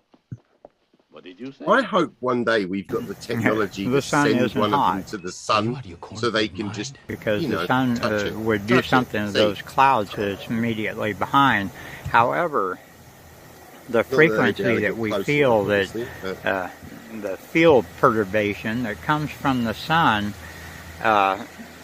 is of a frequency that warms the things that it touches. I don't understand. Neither do I, actually. And the sun's frequency changes as it changes signs. That's what causes the seasons. Personally, I doubt. What? Literally, the sun changing its frequency as it changes signs, I want to say astronomically, I'm talking about astrologically. That's what the kids call epic fail. The whole place changes don't do frequency. drugs. It's not because the sun is spiraling in and out between Cancer and Capricorn like they would have you to believe on the flat Earth model. I don't believe it. Or even more ridiculous than that they would have you believe on with the spinning ball model where the Earth wobbles back and forth. Nobody said I had the right What to sort remain of silent. model does Donkey, he you believe have in then? the right to remain silent. What you lack is the capacity. If he's saying, you know, not the flat Earth model, not the ball Earth model, Yeah. what is he? Yeah. Oh, Well, Anybody, Paul? there's no flat Earth. There's no flat Earth model. You know that, Simon. Well, I know that. Anybody likes a slice of frequency? Well, you can have a chunk of it if you like. I don't mind, whichever you want. Sounds tasty. I think. Apparently, everything has frequency. You know, it's like. Well, this is interesting. another- you know how another they made Lindsay. Mars bars? You know how they made Mars bars, and there was a Jupiter bar as well. What other Was chocolate bars do you think were named after planets?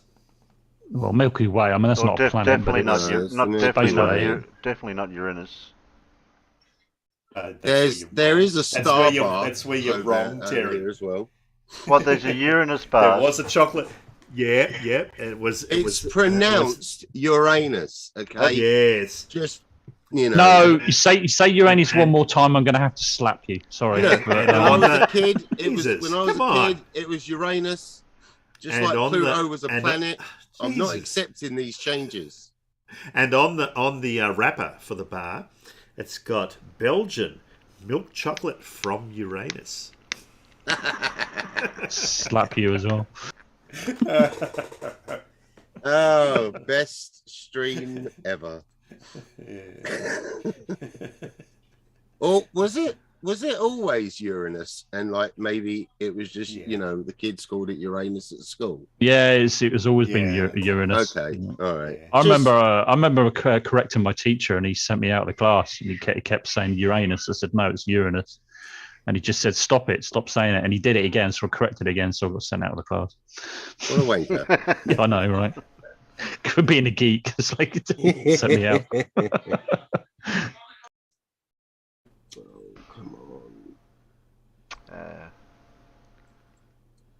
You ever like just hate working with green screens? Right? Oh, I've seen this video as well. Yeah, I was just wondering which one other.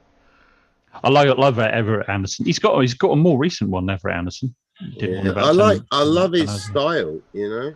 Yeah. Like I don't know if he's ever appeared on thing, but like I've got no idea what he looks like, what he sounds like, but his humor shines through. It's awesome.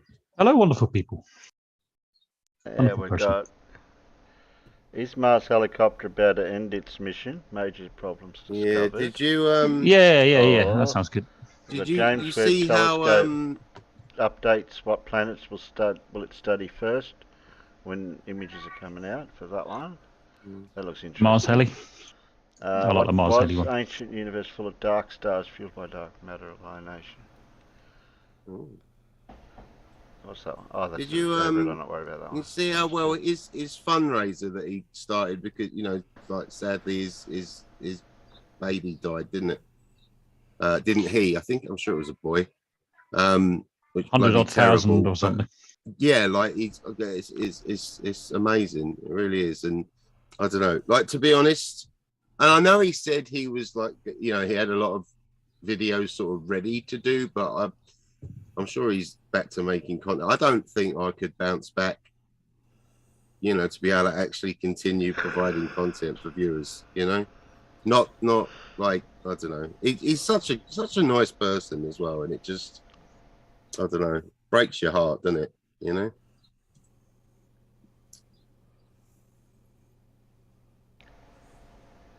So the helicopter one you're suggesting. Yeah. Well, is that how like helicopters shouldn't be able to hover in place, or no? No, the Mars helicopter. Oh yeah. Is it malfunction or something? Yeah, we could. Well, I don't know. We'll have to watch this and find out. Yeah, I haven't watched it yet. You'll seeing you'll the soon know. You'll soon know. Bear in mind, it was never designed to do any more than maybe 2 or 3 test flights anyway. But it's done far more than that. So, You could almost. But anyway, you could almost say it was an experiment, because even though they tested it on Earth to simulate the gravity on Mars, well, yeah, they had a go at it anyway. Yeah. I mean, it was just supposed to be proof of concept to see whether it would actually fly. That's all it was meant to do. But it's done far more than that. So yeah. Anyway, let's see what he's got to say. brilliant. Press play, Terry. Here's an interesting thought. Did you know that it's been over a year since the Ingenuity took its first flight? 419 days, as a matter of fact, as of making of this video. A mission that was only supposed to last for over a month, with the probe that was supposed to only fly 5 times. God, that's gone Yet quick. it managed to succeed, flying 28 times, reaching a distance of almost 7 kilometers and staying in the air for 54 minutes.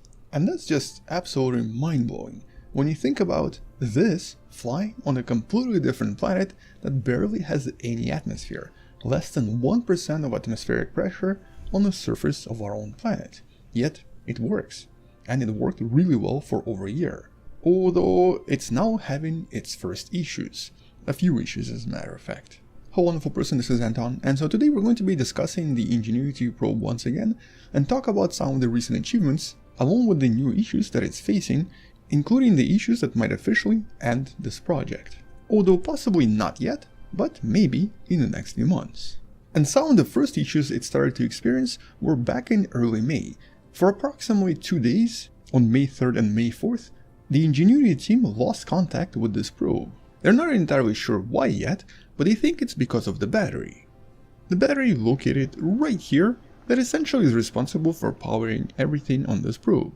And they think it's because it wasn't charging properly, which could in theory create a problem as the Martian winter approaches and as things become slightly more difficult on the surface of the planet. And the biggest challenge for the probe right now is to try to survive the cold months when the temperature gets to minus 125 Celsius or approximately minus 200 Fahrenheit, with the biggest challenge being keeping everything warm on the inside. And because of the temperatures that are going to be present on the surface here, some of the scientists have even suggested that maybe they're going to put the probe into a hibernation mode, simply to make retaining heat on the inside a little bit easier. But the production of power for this particular probe has actually become a bit of an issue, and you might be able to even see why. Just like with the InSight probe, the Ingenuity is slowly being coated with dust. And for the InSight mission, that's literally the reason why the mission has to end. And so something similar is now happening to the helicopter, despite the fact that it's a helicopter where things do move around. Yet the dust layer seems to have accumulated to the point where it might now endanger the probe. And this is entirely due to the conditions present in this particular region of Mars, inside the Jezero crater. Turns out this crater is extremely windy and has a lot of different windstorms happening all the time. One of the recent images from the Perseverance rover that operates using nuclear power and doesn't depend on the solar energy revealed several dust devils that you can actually see right there that seem to happen very often in this location. But they also seem to be much more powerful than in other locations previously investigated. And this actually happens daily, as a matter of fact at least 4 times a day. And so because of these very common dust storms, most of this dust ends up flying around and accumulating on various surfaces. And although in theory if one of these dust devils passes right by the helicopter, it might actually even clear the panels of the dust, something that for example happened to the Spirit rover a few years ago, as of right now it hasn't happened, and so instead the dust ends up accumulating and making things worse. But that's the first problem the probe started to experience just over a month ago from when I'm making this video. Now we have this other issue. There's now an issue with an instrument known as inclinometer. The instrument responsible for, well, basically measuring the acceleration and the angular rates of ascent and descent in 3 dimensions. You actually probably have something very similar inside your phone that basically allows the phones to sort of know what orientation they have. But after the most recent flight, flight number 28, this navigation sensor suddenly stopped working. And so in some sense, Ingenuity has now lost its sense of direction. In other words, it's unable to measure its own inclination and its own acceleration. And so does that mean that this is game over for the mission? Well, NASA is really smart. Turns out it's not. This helicopter has been built with a lot of redundancy systems. As a matter of fact, the software itself already contains a patch that anticipated this issue.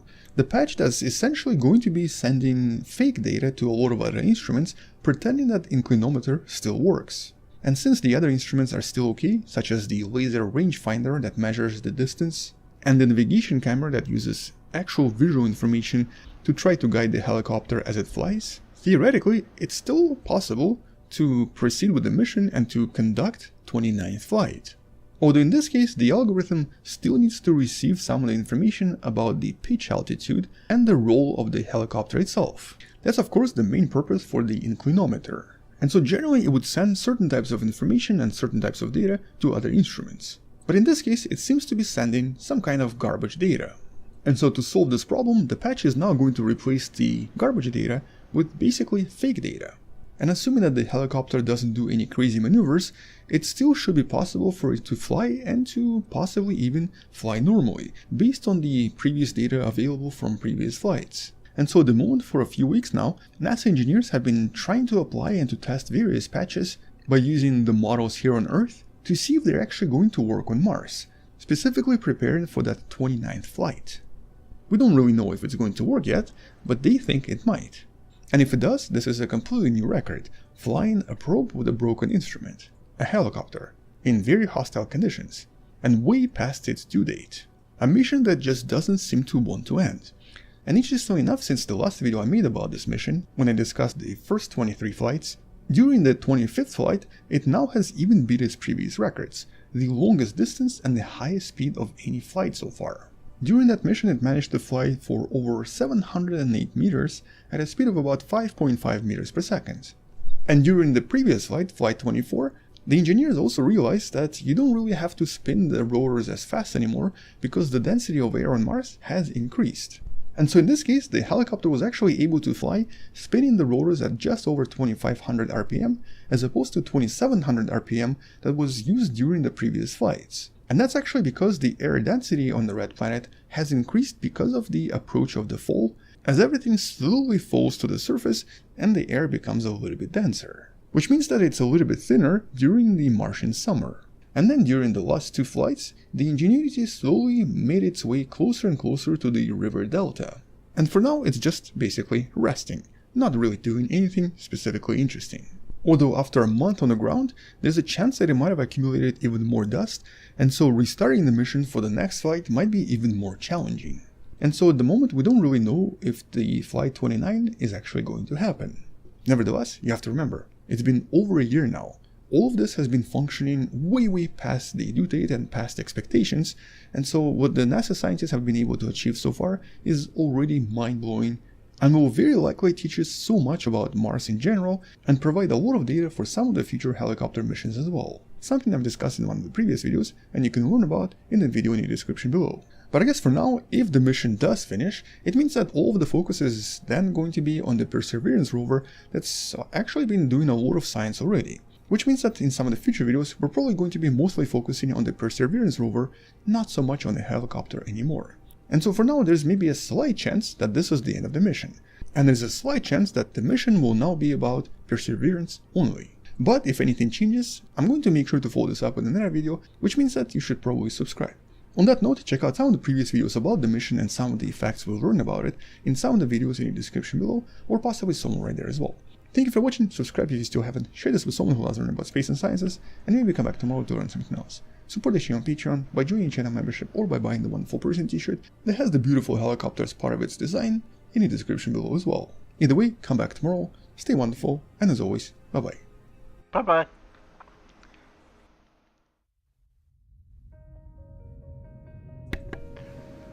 Was the helicopter intended to do anything besides just fly and take?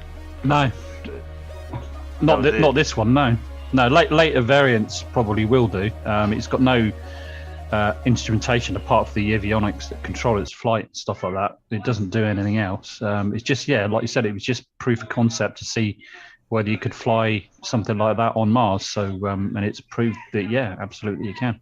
It didn't have a camera on it, did it? Yeah, it had a camera on it, yep. Yep. Yeah, it did indeed. Yep. So all really is just a little drone with a camera on it, pretty much. But obviously designed to float, to fly in the atmosphere of Mars. Yeah. Roden says, now if they only had a system that could blow the dust off with, I don't know, some kind of fan blades. It blows its own dust off. But I mean, the heli really has kind of got more of the attention. But I mean, there's been much more sort of exciting stuff going on with the rover. I mean, like for example, Moxie, which was the experiment to see whether you could actually produce oxygen on Mars, and that proved it can do. So it can do. So if you scale that up, you could produce oxygen for future manned missions to Mars. So it can be done. Yeah. prove the concept of that, so it works. That's probably the one of the most important experiments, on Perseverance.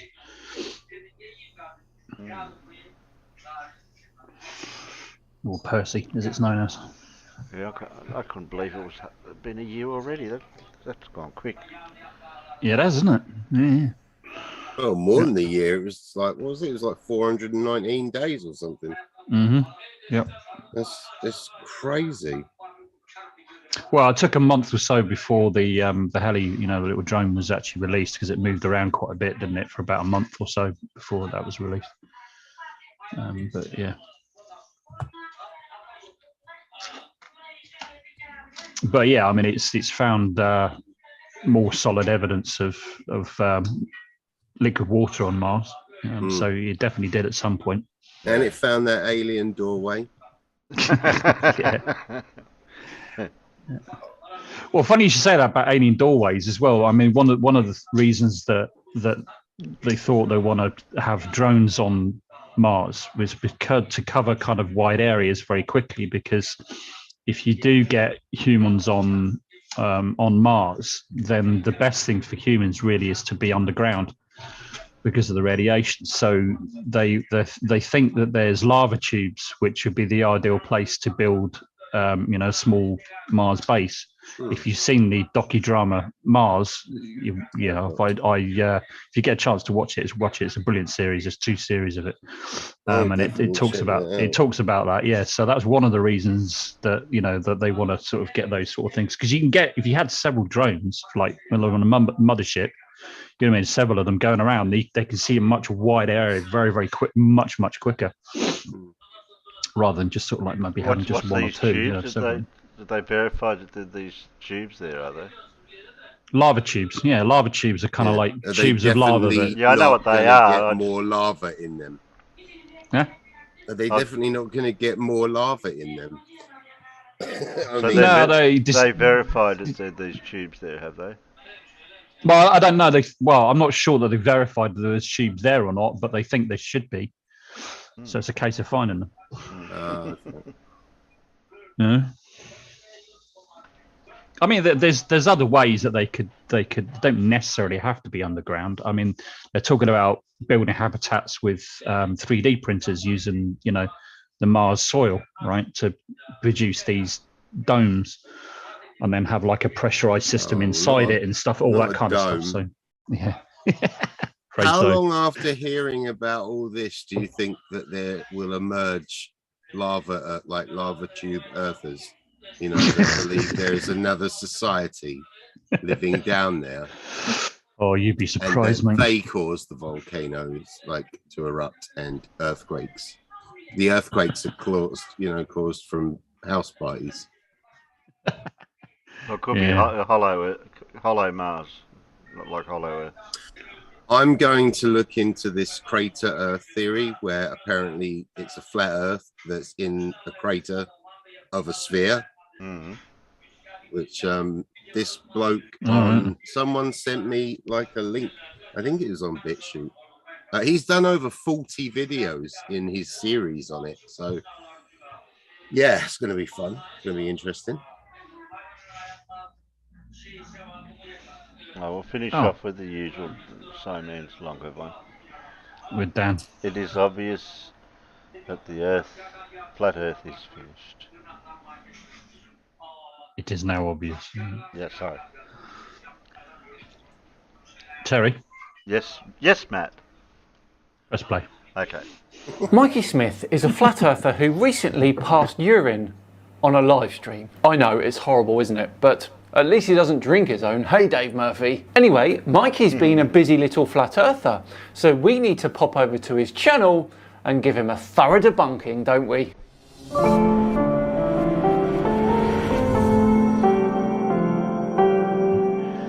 He's a thorough slapping, all right. Hello all and welcome along to another episode of Flat Earth Friday with me, Simon Dan. Thank you very much for joining me. Before we begin today, a huge thank you to the sponsors of today's Flat Earth Friday, Raycon. Raycon's everyday earbuds really do look, feel and sound better than ever. Their gel tips have a perfect in-ear fit. These earbuds are so comfortable, they stay in your ear no matter what you are doing. As Simondan to get 15% off your first Raycon purchase. Right, back to today's video, where, as I said earlier, we're taking a look at a Mikey Smith, or as he's known on YouTube, horizontally opposed. We join him as he looks at some hills. Alright guys, we are going to do another flat earth proof. Like you've done loads already, Mikey, hey? We are setting this up for McToon to evaluate his crackpot theory. Can I just quickly say, I'm going to show you it some hills that are 55 kilometers. It's a capital C. So it's clearly MC2. Okay?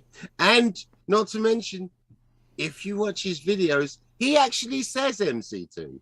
I know they probably just do it to take the piss, but it bugs me because it's a capital C, you know? I do it as well. Yeah, I've done it too. Right, well, you guys are dead to me. Okay then. From my current location, 55 kilometers. Got it. I am currently at 577 meters above sea level. 577 meters, right. Also, no need to pronounce level in that manner, Mikey. We already know you're a flat earther. If you're McToon, it's a C curve. And Avonlea, Saskatchewan, which is 55 kilometers from here, I am going to point the camera at the hills that are beside Avonlea, Saskatchewan. And that elevation is 597 meters above sea curve. Okay, all good so far, but I did do a little bit of digging, and if those are the dirt hills of Avonlea, then they actually can go up to as high as 880 meters above sea level in places. But please continue. And so yeah, there's only a difference of 20 meters. Well, there's not, is there? Clearly those mountains are bigger than 20 meters tall. Which should be a difference of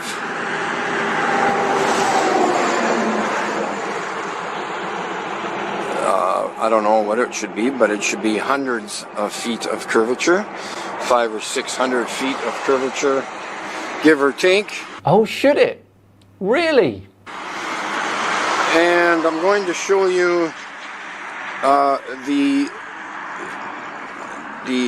area around here, which is a flat horizon.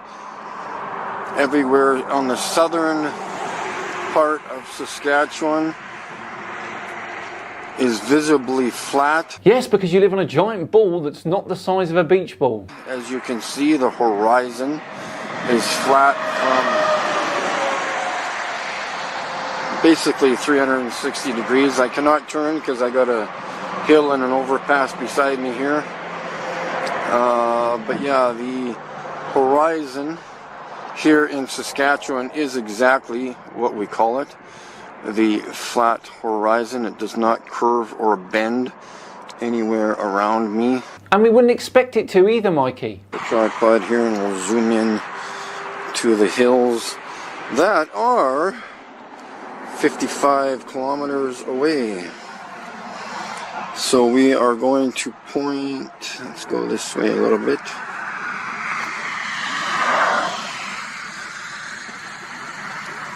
So just to the right of those towers there, and zoom in. I like how Mikey's picked a great spot with no traffic getting away whatsoever. To the darkened area over there, just beyond the horizon. Those are the hills that are 55 kilometers away in the distance there. The dark, it looks like a shadow area. Okay, we can see a lot of those hills, so let's see how much of them we should be seeing. So, as we said, those hills are 55 kilometers away and you are at 577 meters above sea level. However, because the foot of those hills are a similar height above sea level as you are, we can just put viewer height at only 1 meter, so your tripod. Let's put everything in your favor, Mikey, and still, only 175 metres of those hills should be blocked. That means around 700 metres of those mountains should be visible. So you're seeing exactly what you should be seeing. Would you look at that? Let's hear him continue to say how much of this is a flat earth proof. I have trouble seeing them because of the overcast, but those are the hills. Oops, sorry, gotta go down here.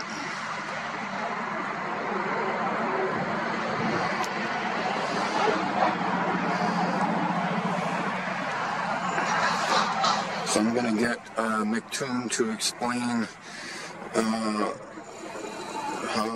how I can see these hills that are 55 kilometers away. And I bet he already has. And proven you wrong, knowing MC Toon. Enough of this one already. It's clear Mikey has no idea what he's talking about. He's got no evidence. He doesn't understand how it all works. Let's join him on a different stream where this time he's trying to find the new moon. Hey guys, just trying to find the new moon. It's supposed to be right in behind the sun. Oh God! Not That again. seen it, Fuck's so sake. maybe.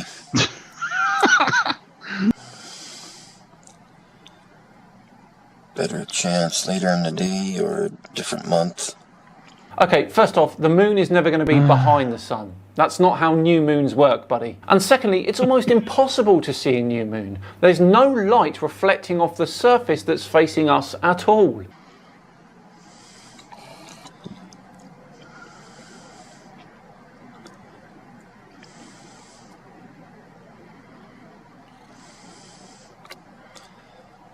So, according to my star app, it's supposed to be literally right in behind the sun. It's not in front because I would see it. Yes, that's called an eclipse. Also, I think Mikey is expecting the new moon to be smaller than the sun in the sky. It's going to be about the same size, matey. So where is the moon? That is the question. How in the name of Zeus's butthole are you going to see it through a solar filter, you idiot? I got my filter Well, not only so that, he maybe said I'll it's take supposed to be off. behind the sun, according to him. Try to zoom in, maybe that'll be a difference. Yeah, see, like, even if he was right, then the sun's Yeah, in I'm the not way. seeing the moon So he's anywhere. even more of an idiot. What the hell? You know what? Oh, bloody hell, this I've is given up painful, on isn't humanity. it? Just give it up, I'm gonna Mikey. go You're live not in going the to woods with discover the something animals. that proves flat Earth. Just give me a second here, I'll take this filter off. I don't want to. Don't take the filter off. Yeah, you'll it's going to be blind way us. too bright. Ah! Blinded. I won't be able to. Yeah, it'll be too bright. Told you. Throw this filter back on. That looks like a proper solar filter. This is my infrared filter. Infrared It's filter. not Yeah, as right. good as if That's you fine. were Solar gonna filter. convert your camera. Yeah. But at least it allows me to zoom in on the sun.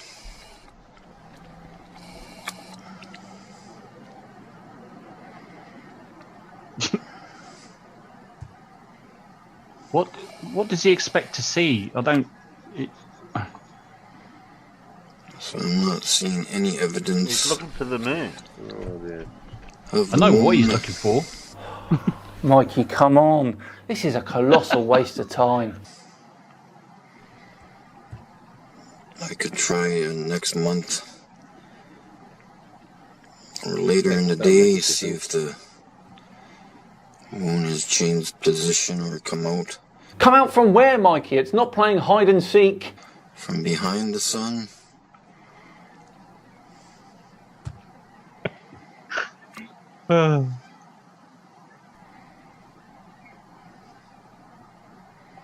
Dan's right. This is painful. Yeah. At least through the camera, I can't see the moon. Well, that means it's fake, I guess, because you can't see it in your camera.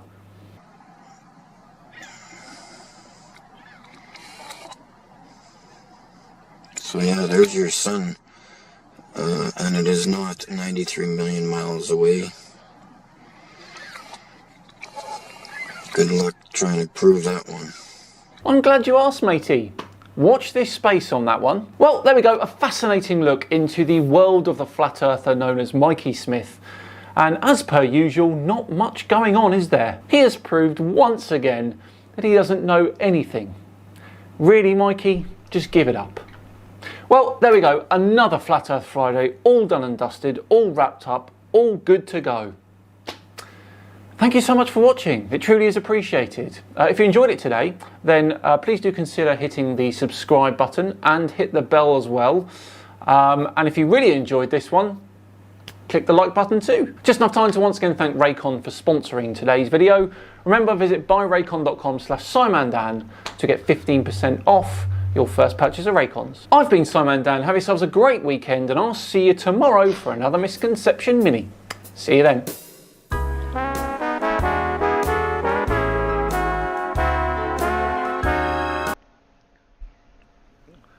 What's that filter that he was using? That's not a proper solar filter, though. Infrared filter. Infrared filter, yeah. Yeah.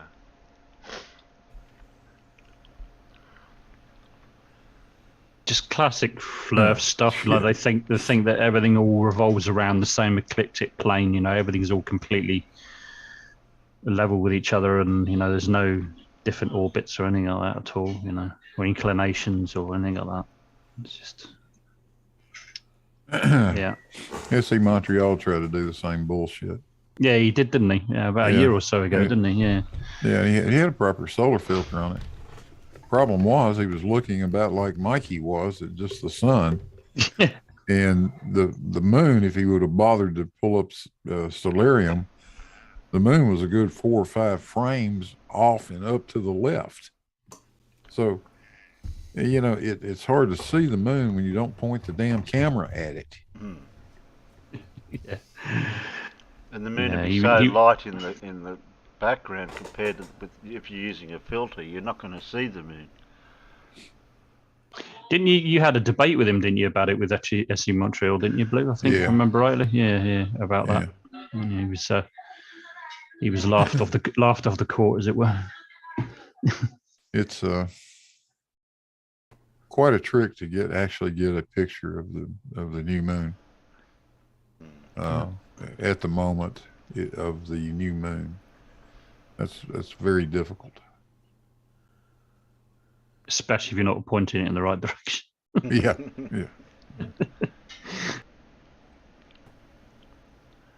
I think, if I remember rightly, you didn't talk about that much after you had that debate with you, if I remember rightly. He didn't mention it. He shut up about it after that. Oh, well.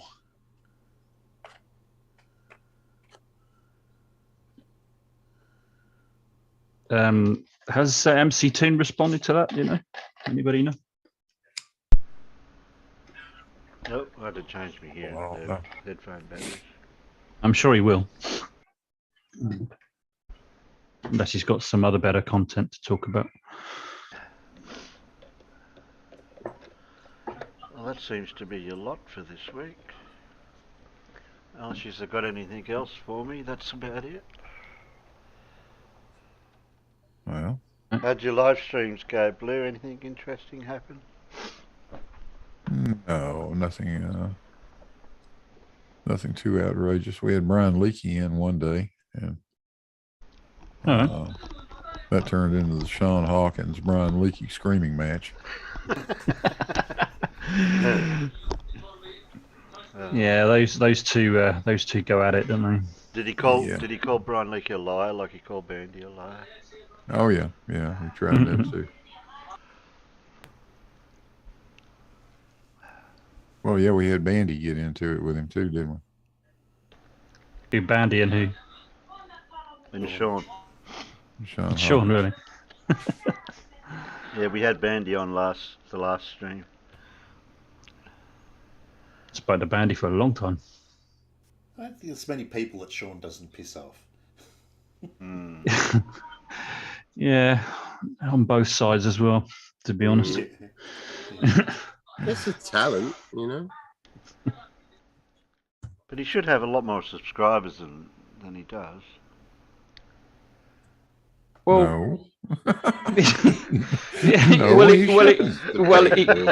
He would if he actually improved and changed up things up a little bit, perhaps, maybe. But it's classics definition of insanity, isn't it? It's doing the same thing over and over again and expecting different results. And that's kind of what he expects. You know, he still uses his phone, still sits in his living room, still uses the same editing tools on his phone. He was you know, he was using. I thought he'd upgraded in that because he actually had like a proper setup on his stream, you know, with like the different windows and I don't know, something new. He might have an iPad a whole or new something. program, so I thought he'd got a laptop. Yeah, that's what I was thinking. An iPad or something, or a laptop. Yeah. But well, still he's downloaded. He's downloaded like the program he uses for downloading. I didn't think it was available on. Well, maybe it is now. I mean, PC, Mac OS, and Linux. Yeah, I guess. He seems to have calmed down a little bit, at least from what I've seen, when he was spending a lot of time blaming everybody else in the community for his lack of subscribers or viewers and stuff. Like he seems to chilled out about that a little bit more. But can I complain? I think a lot of it. I'm going to complain to all the community too, because I haven't got many subscribers. Yeah, me too. Damn it. What? You agree with me? Yeah, I think you need more subscribers, you know? Yeah, and me, actually. You know, I want to hit 1 million before the end of the year, and I am not on track. Okay. You are well off the pace, sir. I am. As am I am, you know. I think one of the things that Sean should master is pre-setting up his stream. Because he just goes live and then sort of sits there not doing much, waiting for people to join, and then talks. Yeah, and you know, I think planning ahead and actually putting it up there so people get, you know, the notification, they can see it there and when it's going to start and all that. I think that's very good, very helpful. Well, I've talked to him about it, you know, and he tends to grab a video within milliseconds after it's published. And then go live, and I don't know. I just find each to his own, right? But Sean's style seems to be let the guy say a sentence or two, and then stop and berate him for 5 minutes, and it makes it really hard to watch. Yeah, definitely. I think there's no doubt the guys. There's no doubt these flat earthers are going to fuck up. That is a given, but at least give them a chance to fuck up. Yeah, let them go ahead and do a proper job of it, and then jump their ass. Yeah, do like a proper debunk. He is really good at catching stuff quickly. You know, it's like he's watching them all at once or something. But I think reacting to it quickly would probably be better in the form of a video. You know, like structure it and exactly. You know, he could still beat a lot of people to the punch, I think. It's a lot of hard work in it. You know, I mean, if we did get something that was we could watch here like we do, but I don't really have a lot of flat Earth ones come out that I can grab. A lot of it's boring. I mean, with the CC, there's Jeranisms, there's I don't know who else there is. CC's fun to watch sometimes. I don't watch Daniel Pratt unless someone sends me a video saying, "Oh my god, look what he's just done," because I don't know. He's got so much hate and anger in him. You know, I don't think it's healthy to watch people like that consistently, like hoping for good content. CC's boring though after a while because he kind of does what Sean does really in a way. Well, no, he doesn't actually. No, he doesn't. He just comes on, he gives his opinion on something and then says goodbye, and that's it. He never presents anything. He never gives any kind of evidence or presentation. It's just him talking for a couple of minutes and then says goodbye. Yeah. Yeah, we watched it's one. It's like, we know space is fake. Where's your proof? We watched one a couple of weeks ago when he was in his car out and about. I had no idea what he was going on about there. Yeah. And when he always makes sure his wife's not there, or he's in the it's car, either or... the car or the wife's not home. Well, they're the most entertaining ones when he's in the kitchen. Yeah, because you're hoping she's going to turn up. There was one where he stopped talking. I guess he heard a noise because he walked towards the kitchen table at the back and like looked. And then come back, go no. Oh, he's always doing that. It's the ones that he does that clearly are done at night time. He's gone into the kitchen and his missus is probably in the living room watching TV or something. Because every now and again he looks behind him. Like, you can see who wears the pants in his family. Yeah, right, exactly. I don't know. I'm shocked she's still with him. I know there's more to a relationship than your beliefs, but flat earth is a belief that shows you're a moron, you know, and who wants to spend the rest of their life with someone that just can't have intellectual discussions? And, you know, I don't know, like, yeah, I'm all for people believing what they want, you know, like I'm an atheist.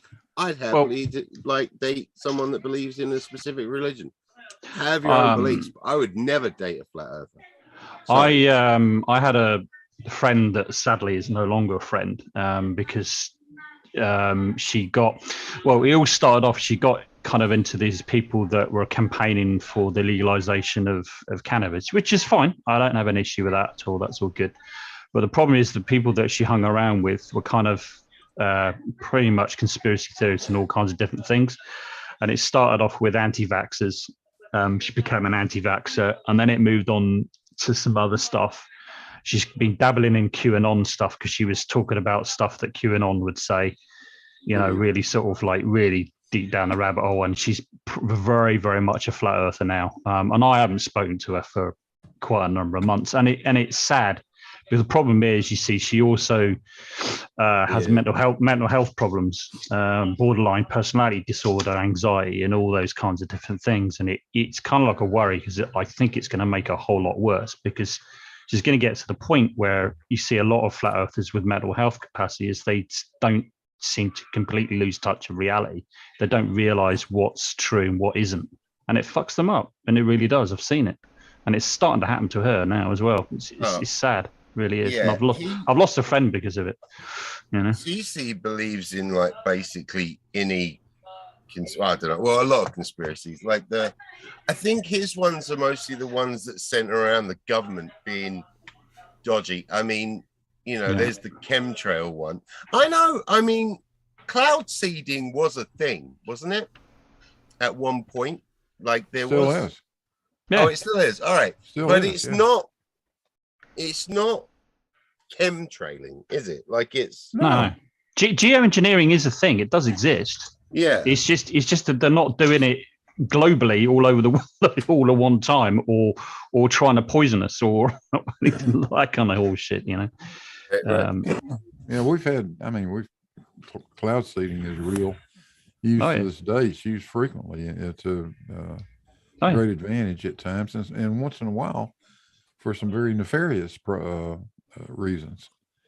They suspect that the Russians may have seeded clouds between Chernobyl and Moscow to cause rain to happen right after the Chernobyl disaster, to cause a lot of rain in that area to cleanse the atmosphere before it ever made it to Moscow.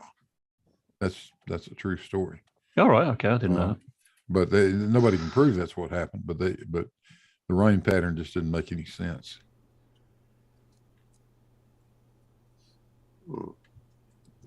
I think the thing is I mean, all right, you know, granted, the government can be shady. Never trust a politician, you know. But all in all, right, they don't want to kill you off because the more people alive and working, the more taxes come in. They aren't gonna chemtrail the place because they live here too. You know, there's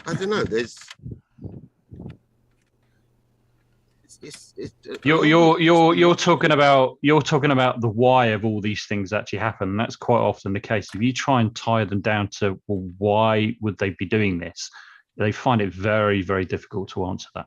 Yeah. Why? Something ridiculous, like why is to hide God? Yeah. Why is? How come they're not taking "In God We Trust" off of the money? Why is NASA and the government hiding the Earth is flat? Why would NASA, fake the moon landings? Why would they do this? And quite often you find it very difficult to get a sensible answer. And when you do get answers, they're all various as to the different reasons as to why. And they're never the same. Same with like how many flat Earth models there are, and they're so all different and none of them work together. Matt, can I ask you something, right? Because you know a lot about the whole moon thing, right? So I like to try and think like, why would they do stuff, to sort of look at it from an angle, right? So the only reason I could think that maybe the US would want to fake the moon landing is because obviously the ability to launch rockets into space also sort of demonstrates the ability basically for the warfare. So that kind of to me would be the thing, is they'd want to beat Russia. Yeah, I can understand. I can understand that. That's probably one side of things that you wonder. Yeah, they want to seem to be seen as beating Russia, but the problem is you got to think about. I mean, United States knew as well, and Russia knew, but they all knew exactly what each other were doing in terms of the space race, because they can monitor. They can monitor radio traffic. They can track spacecraft and all the rest of it. And I always come up with the same question. The same answer is that if Russia had any kind of inkling, even a slight inkling that it had been faked, they would have been all over it, because it would have been a massive diplomatic coup if they could prove that the US faked it. I mean, it would have been huge. They wouldn't keep not it just secret, Russia, would they? Not just Russia, Blue. Yeah, absolutely. Not just Russia. Yeah. We had plenty of enemies around in those days. Right. Right. I will tell you that the only reason in my mind anymore, when I think back to that time and I lived through it, the only reason that program continued all the way to the end, to the success, was simply by virtue of the fact that John Kennedy got assassinated. Right. I honestly believe that if Kennedy had lived, and particularly had stayed in office, he would have figured out a way to shut that down when they realized how extreme the cost was going to be and how dangerous it was. Right. I think at some point they would have said, maybe we ought to come up with some robotic method of bringing some moon rocks back or something else. I don't think that would have gone on if it weren't for the fact that, you're now trying to fulfill the wishes and legacy of an assassinated president. That was an emotional sort of reaction to it. Yeah, definitely. Kennedy was a bit well, he shot from the hip. Concerned. Absolutely did. Yeah, he was concerned about the costs right from the word go. Absolutely. Yeah, he was very much so. Yeah, I couldn't disagree with that. Yeah, absolutely. I mean, he went up and said, "We're going to put a man on the moon by the end of the decade." And then I think he turned around to the guy behind him and said, you think we can fucking do that? Really? Yeah. Because I don't know. I don't think anybody really believed it was at that point in 1961 or 2 that was a viable thing to try to do. So you could. Sorry, go ahead. Go on. What wasn't the quote to put a man on the moon and the other thing? And the other things. Yeah, the other things. And do the other things. Well, that's a part of another quote. But, okay. Yeah. I mean, you could argue then, it was Nixon that put us on the moon, really, as the president that put us on the moon. Yeah, I guess so.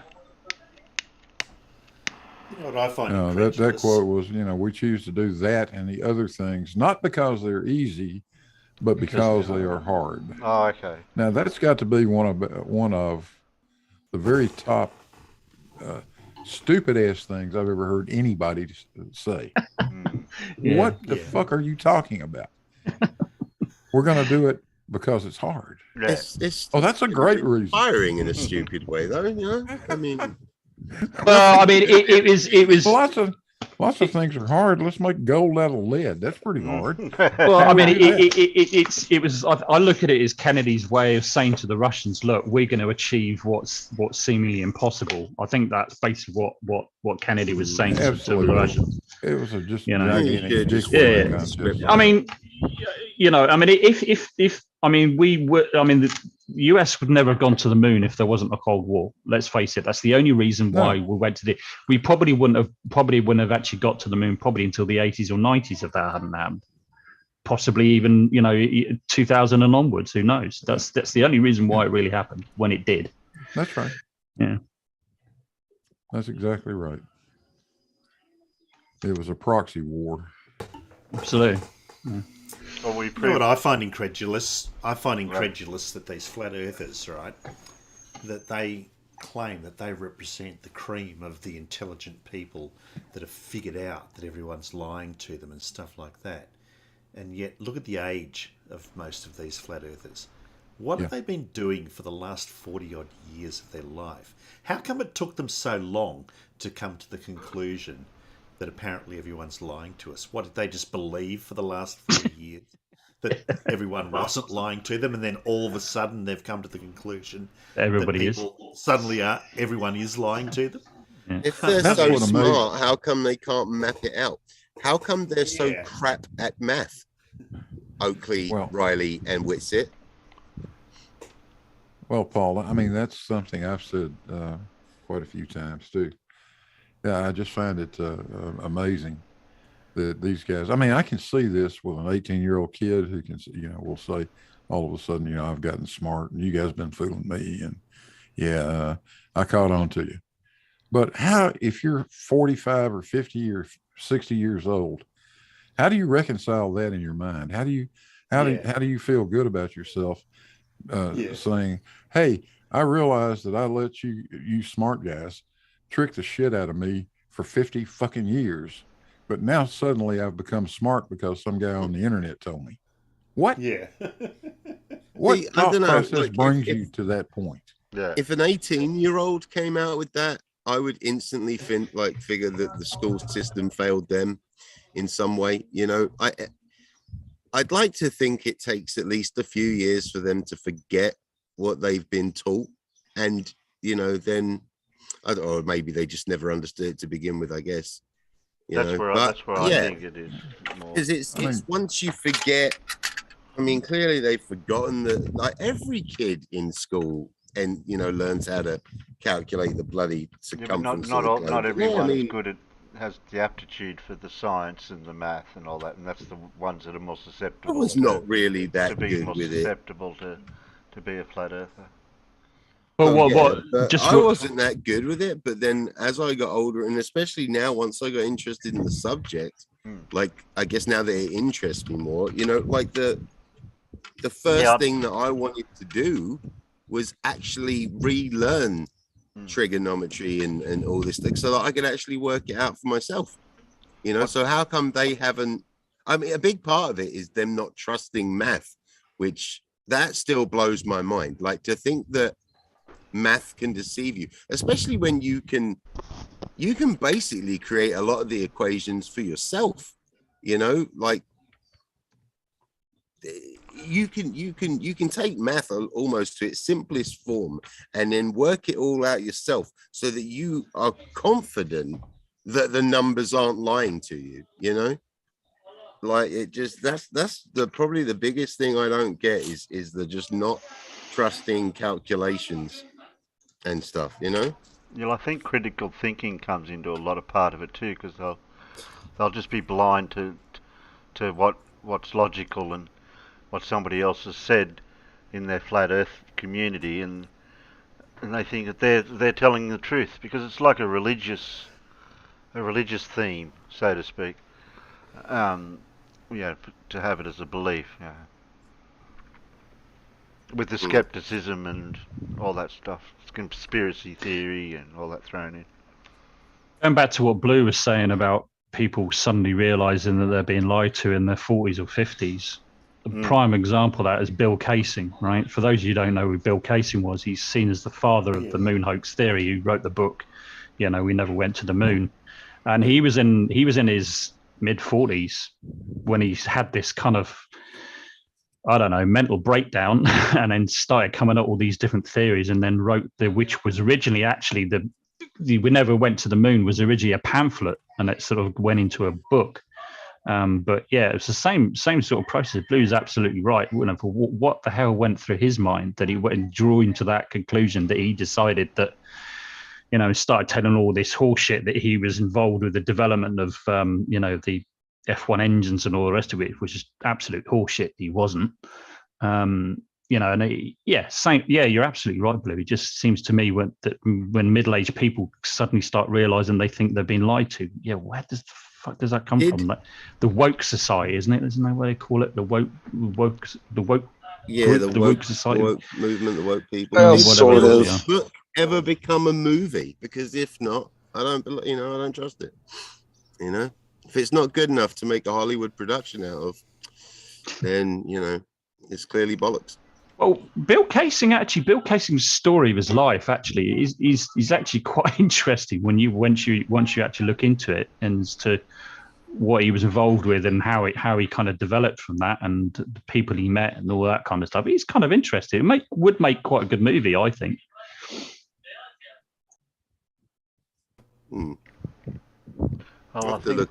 Here's an interesting perspective. One of the main reasons that we got involved in the Vietnam War was due to a lie of the Gulf of Tonkin attack, which was untrue. That's not me playing a recorded line. That's Rodent over on Discord. Sorry, Rodent. Oh. They didn't know that you were over there. Sorry, what was that?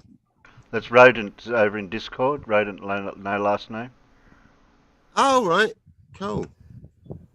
Sorry, Rodent. I should have introduced you before you spoke. Go ahead, Rodent. What were you saying? Oh, it's there was an actual conspiracy about the Gulf of Tonkin attack, which was not true, but there was a narrative around it to give justification to get involved in the Vietnam War. And that is an actual true conspiracy. Yeah, and then you have Watergate, of course, as well, which kind of the same sort of era after the moon landings and stuff like that. That was like the big conspiracy, the first real conspiracy that got into mainstream media, really. Well, it wasn't a conspiracy. There's a lot of truth to it, but yeah. But some people suddenly realised that governments can lie to us. Oh, really? Yeah, you can start to understand where the idea of everything is a lie. Yeah. What I thought was reality is not reality. That all stems from. I agree to a certain extent. It's kind of like, but the thing is that it's. I mean, everybody knows governments lie. That sometimes they have to. Every government has to lie to their people at some point because they have to. But then you got to ask yourself, well, okay, well, what are they lying about, and why would they lie? Okay, sometimes as well, once you actually look into it as to why are they actually lying, it's really not that harmful.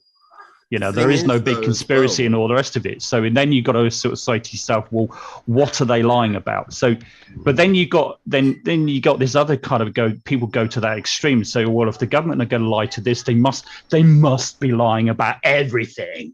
But that's when you lose touch with the reality. That's when you lose touch with the reality. Most of the big lies, though, they come out eventually, because you can't keep stuff like a secret for long, especially when it's that big. And this is the thing: there is no way that the flat Earth conspiracy would not come out, eventually, if it was true. It's because it's just way too many people needing to be involved. I'm going to slaughter the quote, but it's something along the lines of, any conspiracy begins to fail as an inverse square law beyond more than two people. Right. I said, I could relate to that. Yeah. I'm going to do a series. I'd like to do a series on some of the true conspiracies, because there was that one, I forget what it was called, but weren't they injecting certain people? It might have been with HIV or something, but telling them it was something else. because they wanted to test it. Oh But, I no, mean, you there's might a be load thinking of the. There was it a syphilis experiment? Oh yeah, with black yeah, that people? was it. I think. Yep. Yeah. Yeah, I I forget what think it that was was called, but I've got a either. list of ones I want to go through. I think it was called MK Ultra that did a bunch of broad-based experiments, and they did some really Yeah, screwed up things. Yeah, there's some nasty stuff they've done, and I think that would make for a good series. And that, so I'd like, yeah, I want to go through all that. Yeah, Once I'm done making I fun of believe that Frodo. program was called MK Ultra, and that's one of the also sources for a lot of conspiracy theories. Yeah. Yeah, definitely. But that's an actual thing that happened, and some screwed up things they actually did.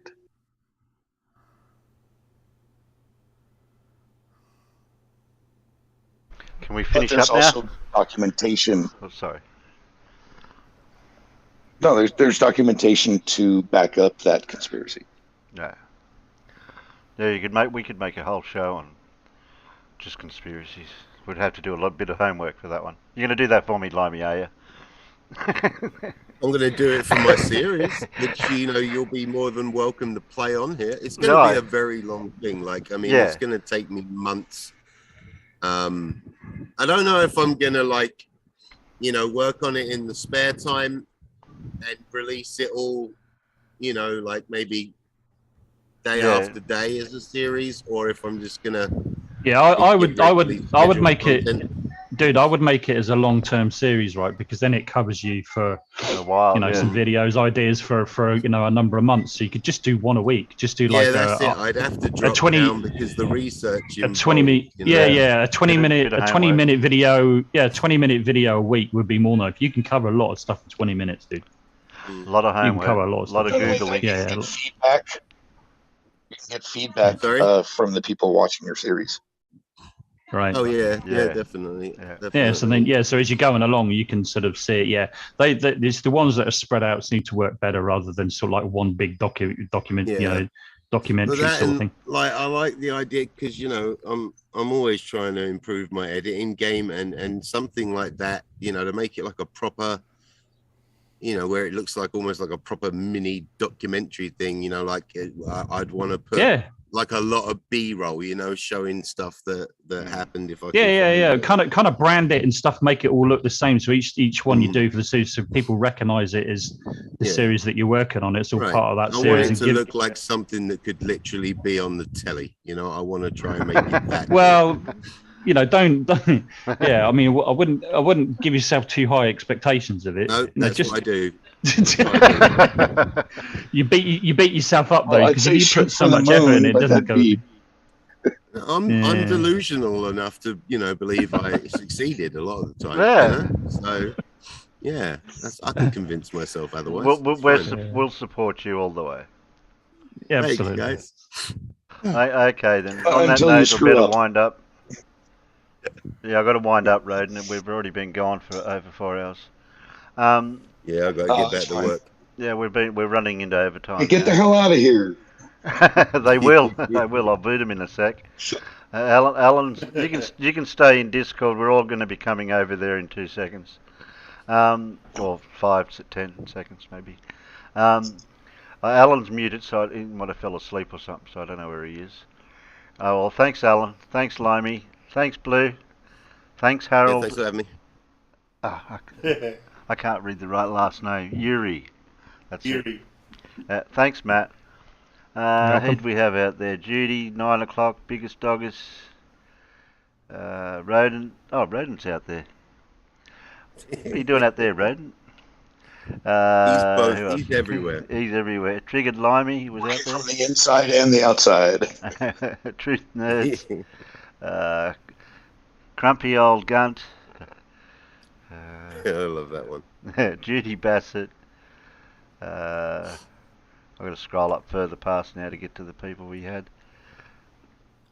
9 o'clock Hero. John McMunn. Keep going. Judy, did I say Judy? If not, you get shout out twice. 9 o'clock. Anamorphic Mind, John Rapp, Spooky. Dora was there, wasn't she? Clive. I don't know where she's gone now. Yeah, I think Dora was there earlier. I've seen her for a while. Clive. Who else was out there? Yeah, Dora's there. Yeah, I see Dora. Yeah. Goodbye to all you flat earthers that have been watching, but didn't have the balls to speak. Dave Cannabis. Yeah, where was our resident Before Gary? we go, Gary was. I want to start the rumor that Sputnik is Russian for balloon. Zebulon. Who else? Oh, has anyone seen the movie? Sean Hawkins was out there. He said hello. Is it Sputnik? The new horror movie or newish? Vroom Fondle. That's as far as I can go. If I've missed out on your name, I think, I'm was sorry. out there. I'm sorry if I've missed you. If you were watching and you did type your name out there before, I've missed it. Yeah. All right then. If Good night, in that panel. case, you clearly weren't important enough. Good night, panel. Good night, Peanuts. Say good night, Peanuts, panel. Good night. Yep.